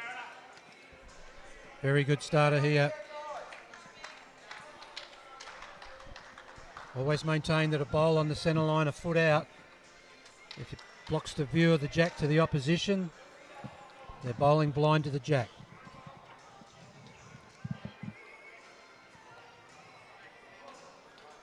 Just got to concentrate on trying to beat that bowl. he's tight. I've been surprised at the amount of narrow bowls that have been played by the leads. They should have found the line now. They would have had at least 24 bowls in the ends, and plus the trial ends, plus a dead end they had. So they've had nearly 30 bowls. You're wanting to be nailing the line in the last 2 or 3 ends of the match.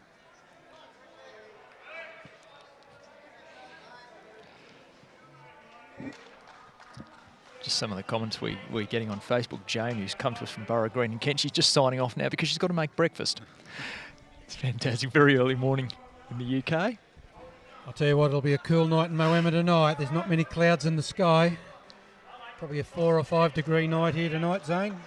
Yeah, something like that. I think we've been down in sort of the sevens and 8s in the last few, so nice and crisp in the morning.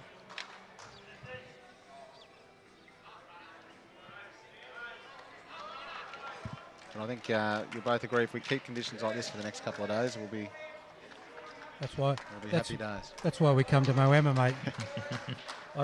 In the new club, have you got a switch to control the sun and that in the clubhouse, have you? It's been pretty kind of late, but we do need rain, so we would like some probably after Sunday. That'd be nice. But yeah, can rain all it likes on Sunday afternoon. We'll be undercover. That's right.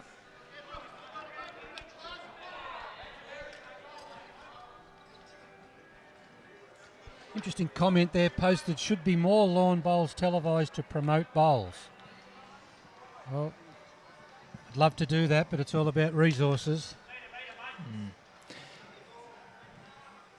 But events like this certainly help, and absolutely. The beauty is now that you don't necessarily need a TV deal to actually televise bowls, and that's one of the great things about it is something like this can reach 20, 30,000 people in one hit. And I think on Graeme's point earlier, is anyone sitting at home watching this, or at a bowls club watching this, that's a Pennant bowler, I mean, this time next year we could be talking about them and watching them, and they could be on this very screen. So in that aspect, I think, what a fantastic opportunity that these guys standing in front of our camera and bowling in front of an audience worldwide have got that opportunity, and then these guys should be proud of that. And yeah, I think it's great for the sport. When it's on the net, it's going everywhere. Yep. Exactly right, and you never know who's watching. Great shot It's a here. fine bowl there. Graeme Avery, great shot. That's a great bowl. And now, thanks to our friends, our broadcast partner, My Sport Live, for putting this together, because you don't need a TV deal anymore. It doesn't need to be on Channel 7 or 9 or Fox. You can actually put this on the net, and you can have 20 to 30,000 people watching it right there and then. And as we've seen, we're getting people from every state in Australia and overseas watching this broadcast right now. It's fantastic. I'll just give you a bit of around the grounds action just from the other two Section A matches. Altona are up by 15 shots late in their match against Shep Golf. Traralgon, 15-shot leaders over Buninyong in the other Section A match. And here, Kerang up by 8 overall. All three pretty deep into their matches.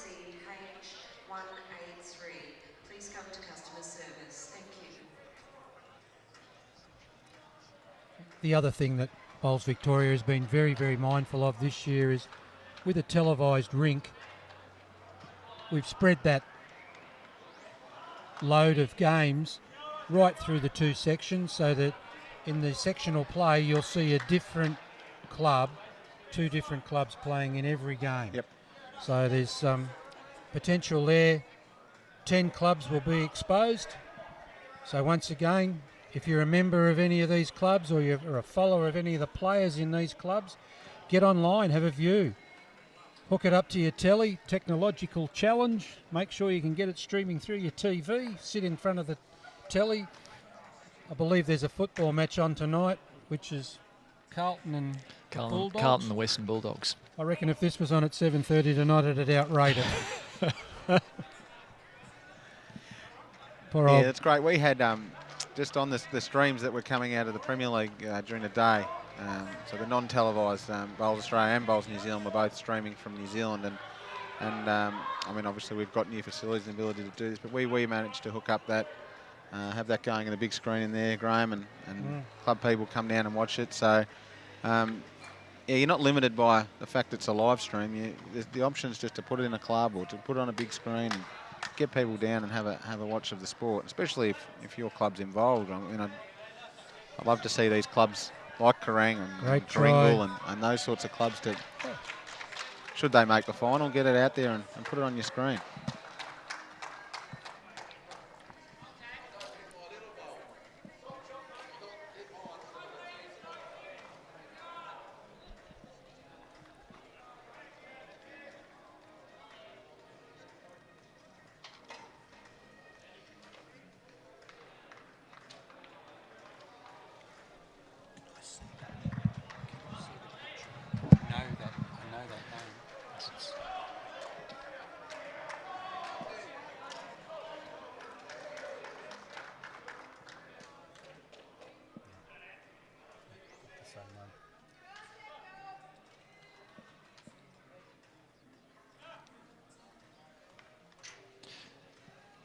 Just to bring you up to date with the Section B matches as well.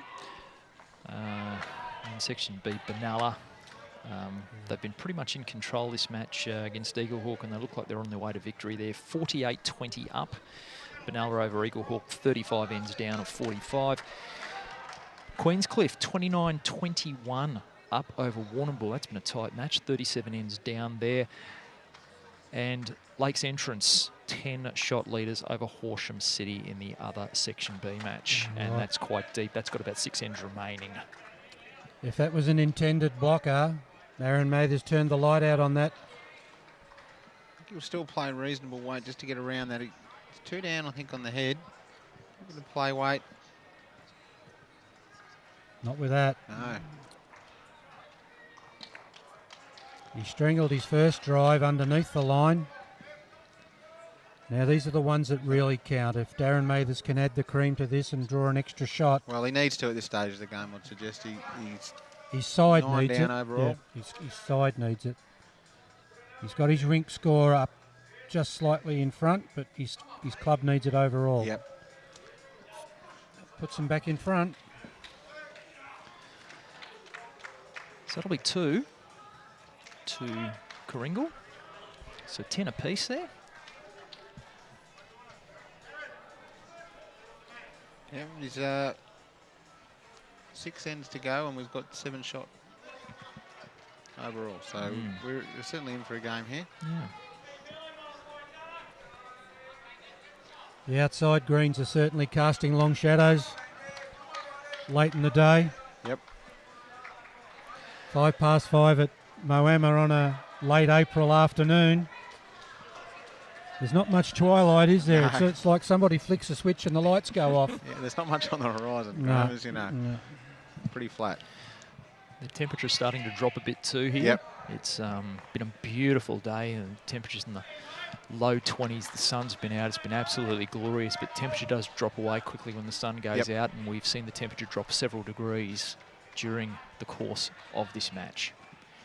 It's getting chillier now. One thing I think you'll find, though, as the temperature goes off, the green will quicken up, because usually when the greens get colder, the carpets, they do tend to run a little quicker. Yep. So that's something that the players also have to contend with. So anybody says that playing undercover's easy, these are the sorts of things you've got to take into consideration.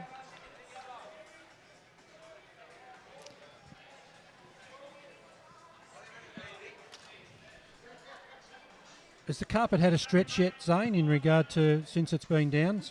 No, we've been down sort of 4 months. It's something we'll probably look at after the bowl season, so around June, July, which will have then been down 6 months. So having said that, we're very happy with the pace and the way the green's been running.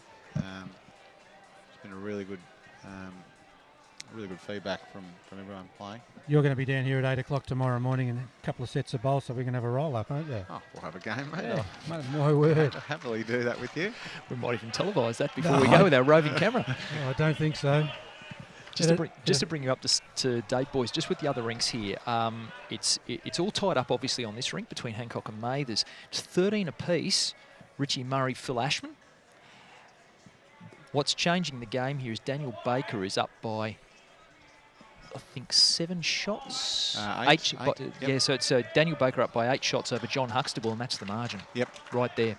So all tied up on the other 2 rinks, but Daniel's been in pretty good nick. He made the last 16 of the champion men's singles. Took Barry Lester to put him out of the comp there.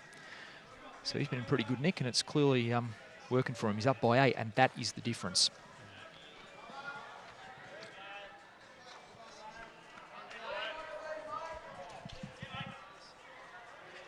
We've got Chris Papitas here. He's a foot off the jack.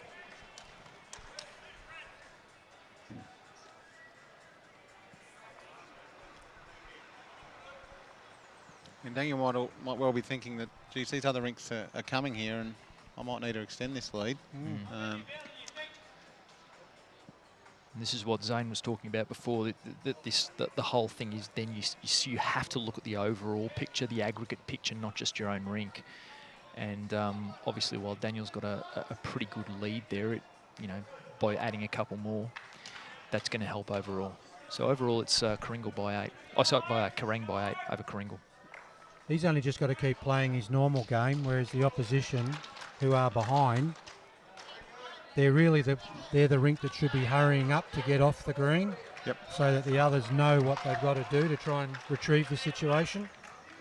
It's a lonely place if you're down by 7 or 8 and you're out there trying to win the match and you're well behind on the individual board. Usually, sometimes it only leads to a bigger blowout. Let's hope they can turn it around, though, because... Well, I think Karingal have sort of grabbed the momentum in this rink. I think 5 out of the last 7 ends. Holding here. Playing with purpose. And I think, that'll... I mean, we've only got 3 ends to go. They really needed this rink we're watching here on rink 8. Really need to capitalise that from Karingal's perspective. Is get those maybe 4 or 5. If they can stretch that out to 3 or 4, then Phil Ashman's got a job then to get 3 or 4, and then the guys over on that rink who've just responded, they've got a close bowl to the jack. Tabby's put a ripper down there. That is a beauty. Would have loved to have covered the jack because Trevor Pocock can still get at it. Is that score right? 10-10? I only got it 10-9. Did they only get 1 on the last end?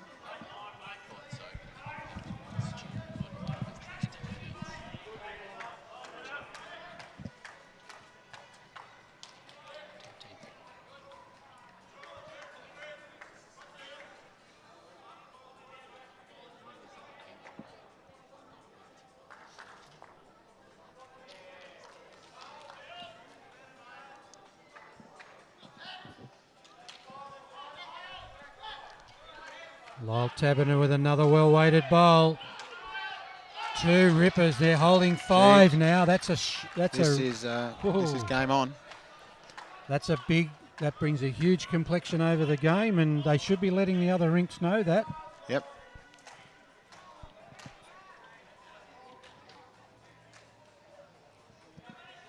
That little bit of barracking from within the confines of the 3 rinks does lift the team. And there is no response here with this last bowl from Trevor Pocock. And I would say that Dale Hancock here is a worried man. Hands on hips. Yep, there's a bit of talk going between the rinks now from Karingal. Yep. We're holding 5 here, mate. Yep. So, you know, many of the time when you've been playing and somebody said, hey, I'm holding a few over here, we can hold these, we're back in it. So, yep. And if they can get another one, if Darren Mathers can make another shot here and get a half a dozen, that changes the whole complexion of the game. That would get them to within 2 with 4 ends left to play. I think it all also puts a bit more pressure on Dale. Sitting down there and he's hearing this chatter amongst the other rinks, and we've got 5. He's got to not focus so much here, Dale, on getting the shot, but focus on beating second or third to cut the head down. Yeah, well, he's got to look at that they are 8 up on the main. Yep. On the main board. I think that's smart move here from Darren Mathers. He's going out on the side where there's no danger for him. I would have thought Tabby would have put his foot on the green where he wanted him to finish, but doesn't matter. It's behind. Yep. Could have fallen for the 3-card trick of trying to draw another shot on the forehand, leaving something jack high then for Dale, making it easier for him. Dale's got nothing here to sit on. Now Karingal have picked up 3 on Phil Ashman's rink. So we might see a lead change here, guys. And they're up and about. If these are held. They are up and about. That rink. Yep, they are really up and about now. So a big couple of bowls coming up here for Dale.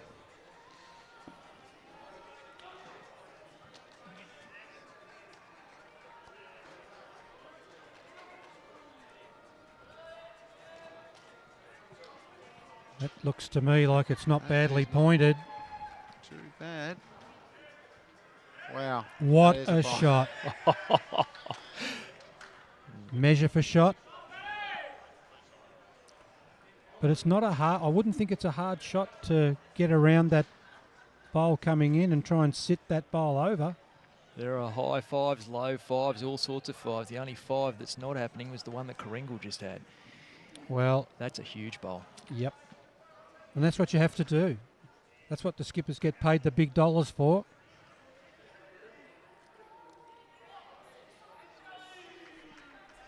Sometimes the weights they lift, you think they should be in the Commonwealth Games weightlifting competition. Yep. Now Darren all of a sudden is in party mode with the 5 and with the other rinks. He's got to walk the walk, I suppose. I couldn't get a good enough view there to see whether they were shot, but if he is holding shot, he may be holding 1 still. Yeah, he's really got to try and get an extra here. Otherwise, they're going to run out of ends.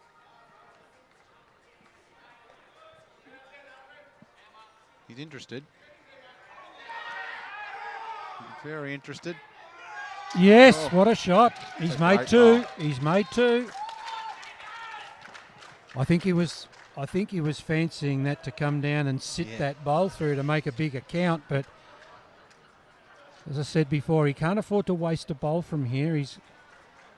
If Dale doesn't turn this head around again, he has a free kick to get another one. So he's really got to look at that, or maybe even look at trying to do something different, because Karingal boys on rink 9 are summing up the situation there.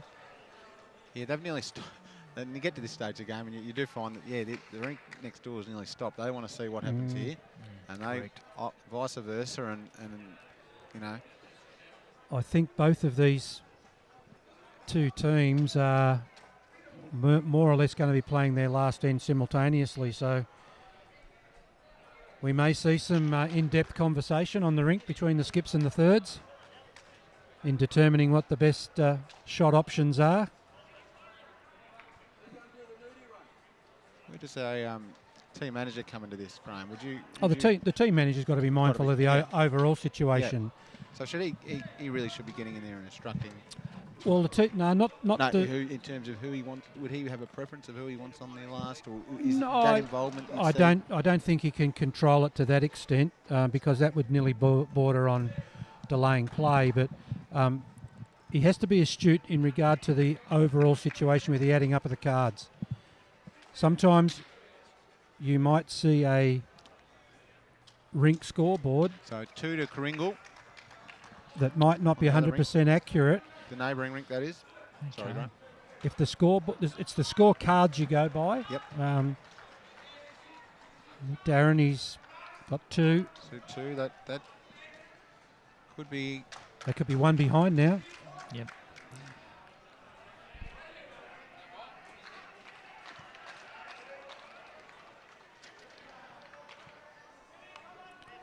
So these last half a dozen ends that Karingal have put together on rink 8 have seen them score 2 singles and 2 doubles. So it is suddenly Karingal trailing by 1 shot overall. Well, we've been watching these, the 2 ends we've mentioned, 8 and 9 on rink 7 there.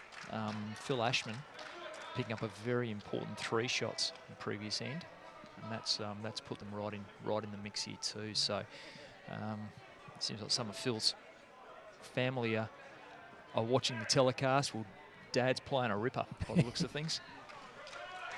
Go, Dad.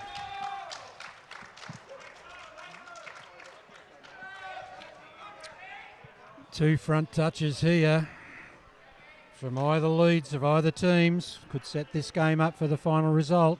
And we'll just confirm too that Phil Ashman's rink that's over. So that's 16 to 13. So Phil Ashman's had a win over Richie Murray there. So Karingal over Kerang on that rink. It's this last end where your fingers start to get a bit sweaty. Gripping of the bowl becomes more and more important. You're on the mat, you start to peek over to the other rink perhaps. Yep. Well, just a little look at the inside bias of the bowl there from Chris Papitas. If he's put it in his hand, it wouldn't jump over by itself. So keep the focus on what you're trying to do. Think that line, think that length. Don't think either of those will be, in the end, count. It will be interesting here as we get on these. As you said, these are both playing their last end, and they're both basically playing bowl for bowl in order. Yeah. So they're going to be finishing neck to neck, and with the shot being a 1-shot margin, it's going to make a very interesting finish. Nearly the first time Mick Fowler's played on this side of the rink, in this direction back towards the barbecue area. Up to the seconds now to really put some pressure on. Big Graeme Avery.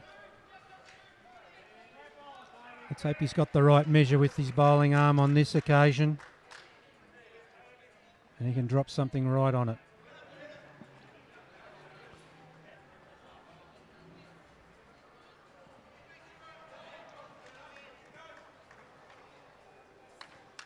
Just his length.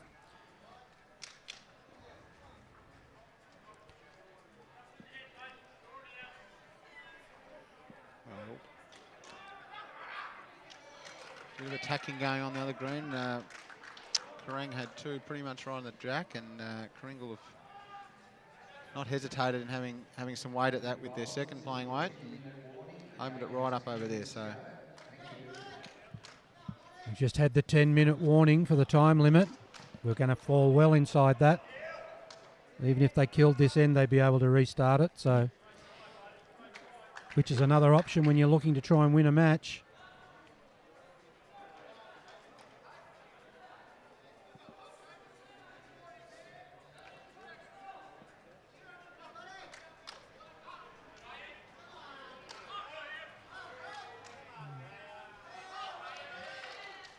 Good shot. yeah, it's a good bowl. It's a good shot.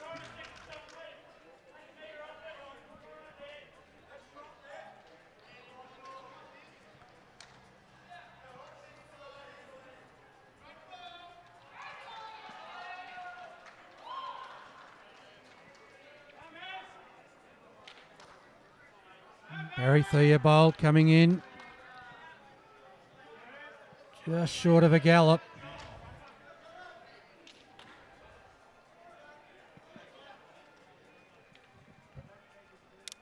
I really think that Darren Mathers has lifted his team up in this game to get them in the position they are. When he faced a really big end there, when he got them out of trouble, they've seemed to regroup from that point.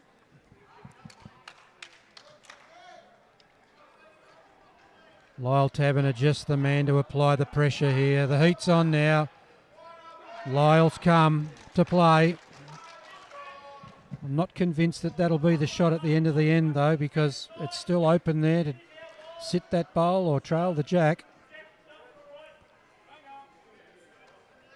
Definitely not the time to be not reaching the head. You've got to be giving your bowl a chance here. And I think the front three for Karingal, since that bowl of Darren's, the front three of Karingal have really Lifted, answered. yeah. They have Lifted. just come to the party, and the pressure with those three have put Kerang under, I think, since that point has been telling. Mm.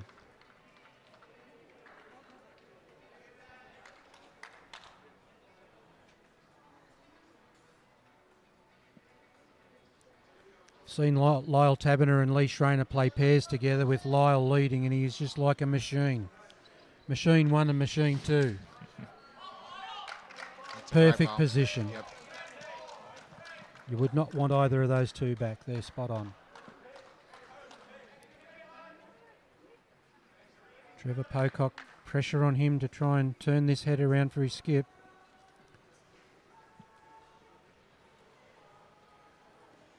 Has to do some solid turning from there. Just the weight. Beautiful line. Well, Darren Mathers can really set the Karingal boys' weekend up here. If he turns that jack around the corner, trails the jack 1 foot, Dale Hancock won't have a shot. Won't have a shot to play. It's about who gets in first. Yep, and all of a sudden next door, second shot's okay. And Yeah, then, absolutely. And it's sort of... Well, 1 foot trail of the jack here is 4 shots. Bit of movement down the other end there, puts the skipper off.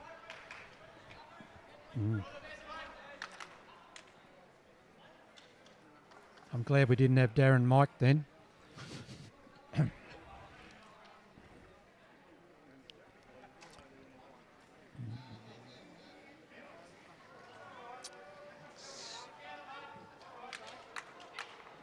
and short there, but given an opportunity for Dale. He's walking back pretty cool. Inwardly he'd be under pressure. Outwardly he's not showing it. This could be the setup bowl for the weekend for Kerang. This could lead them to glory. Winning your first game in these competitions really does, set your base. That's tight by the look of it to me. Yeah. Oh dear me. But he's got a result.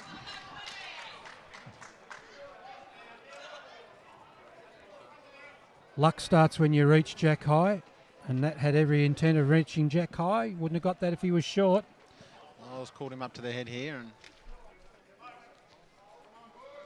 Just got to remember that outwardly you can't afford to show your frustration at having that bowl pumped up. Dale's got to walk down and say, well, I gave it a chance and got a lucky result. That's why bowls isn't an Olympic sport, mate. How would you like to get a gold medal decided on that shot? Be horrible, wouldn't it? You'd feel like you were robbed. I don't know what to say, and I'm only watching. So mate, it's hard. Look, we've all had it. Absolutely. We've all had it before. It's happened before, and it'll always happen again. But as you said, it's how you respond, isn't it? Yeah. It's not you throw your arms up and Or throw a cut lunch. Yes. Everything under the sun, and all of a sudden, Big chance here. If he's got the line and he's tight, he's narrow. He's narrow and he really hasn't got enough weight to turn a bowl up. Disappointing. disappointing for the Karingal boys. They did everything to get back into this match and set the platform up for them to win overall, but I think Dale's also got to be careful here, Zane. He's got one. They're one up on the overall.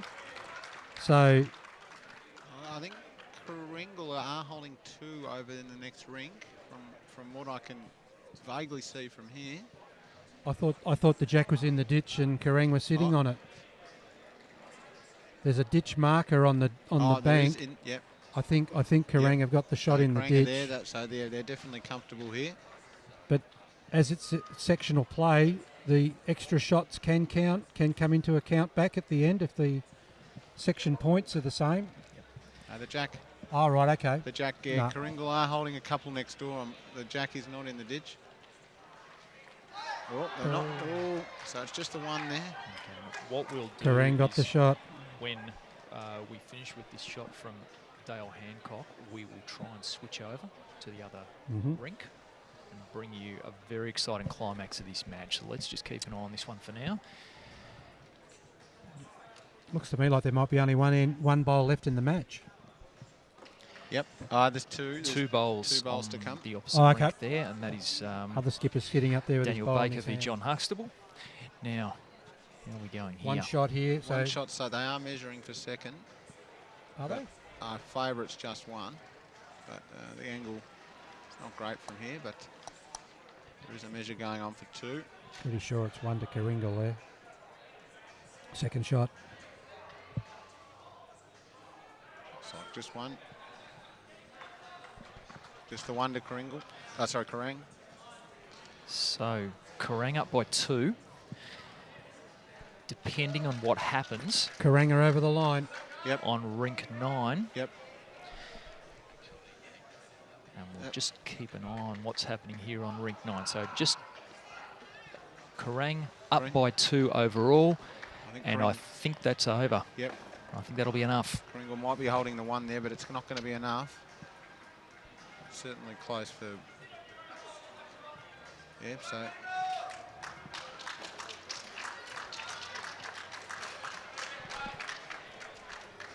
Confirmation of the score to come, but I think it was... I think Karingal did a great job to get back into that game and get him into... Kerang, so 3 shots. Yep, so Kerang win overall by 3 shots there. And on the rink we've just watched, Darren Mathers from Karingal wins by a shot, but overall it matters not because Kerang have won their Section A match. They've had a 3-shot win overall in a most exciting grandstand finish to our first televised match here at Champion of State Pennant 2018. It was the race to the checkered flag there, and only a couple of car lengths separating Karingal and Kerang. I think big turning point there was that underline weighted shot that Dale Hancock played and pumped that bowl up, 4 shot, measure for 2, but yeah, that's bowls. Yep, and I think credit to Karingal who really fought on well and looked at this. We could have had a reasonably one-sided game early on, and even getting towards the halfway point of the game, and they fought on really well. There was 12 in it at one stage. I think it was 12 shots. 12 shots was the biggest overall margin of the match. Got back to 1 behind on the last 2 ends to play. Yeah, got back to 1 behind, and obviously the now it's a situation where Kerang have won by 3, and they're off the mark in Champion of State Pennant 2018. So fantastic opening match there. We've still got some matches underway elsewhere. And the best place to find all the results from all the other matches after the first round, this will be the only match today, will be on the Bowls Victoria website. If you go to the Bowls Victoria website, Champion of State Pennant article there, and you'll be able to follow the results from all the other matches, some of which are still being played on the outside greens. So here, it's a win to Kerang in their Section A match. 38-35, they've had a win. We will televise 3 matches tomorrow, 3 more sectional matches tomorrow, starting just before 9 o'clock. And then we will have 1 sectional match on Sunday and the grand final, the winners of Section A and Section B. That kicks off at about 1 p.m. on Sunday. So, boys, would you like to sum up what you've seen there? I think I saw a really good fight back from Karingal. Lifted over the line in the TV rink game that we had then, the televised game, by their skipper, who got them out of a pretty ordinary situation where there could have been a bit of a blowout in the rink game, and got them back to about a 3-6 deficit. And then they went on and they strung together a half a dozen really good ends towards the end of the match, and I think it was just lady luck that got Kerang over the line in the overall sense there, that Dale Hancock turned a head around that looked nasty, and they salvaged a win out of it, set their week up. But Karingal weren't disgraced, and they haven't really jeopardised their weekend by a blowout result. They've only got to string 4 more wins together and hope that 100%. somebody has a bit of a trip up, and they're still in it. But yeah, look, I think they consolidated more towards the latter stages of that game. Karingal were by far more consistent in getting more bowls in around the jack, but as I said before, it's not how many you play, it's when you play them, and Absolutely right. Dale Hancock played a howler. Yeah, I think we saw a great battle, obviously, from the skips, as we always do in a team game. But we saw, the contribution that the front end can make once they turn around. From Karingal's point of view, the game certainly changed in the rink we were watching there, and certainly has provided us a taste of what we've got to come. I think it's certainly an enthralling, exciting game, trying to cover 12 players and get an aspect of the team game and the Pennant game. And as we get deeper into this competition, I think we're certainly headed for some really fantastic encounters heading towards the final. Okay, boys, we'll close it up there. Thanks so much for watching wherever you've watched it from. We hope you've enjoyed our first match of 2018, Saturday Champion of State Pennant. We've got more to come on Saturday. My name's Guy Hand, and on behalf of Graeme Bridge and Zane Mikin-Laurie, we'll catch you again tomorrow. Exceptional food, excellent service and affordable prices, set in contemporary and stylish surrounds. The Bistro is an excellent choice for dining. Experience it for yourself. Call now to reserve your table.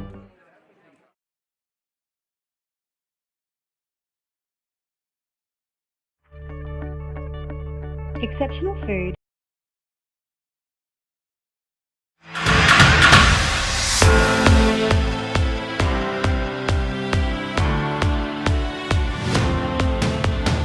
Open a lead at Premier's. How does that sound? Big wicket, that one bounced. Come on!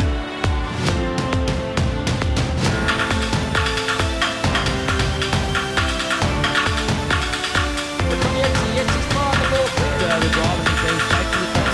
Gone. Motor are going through. It's all over for Southern.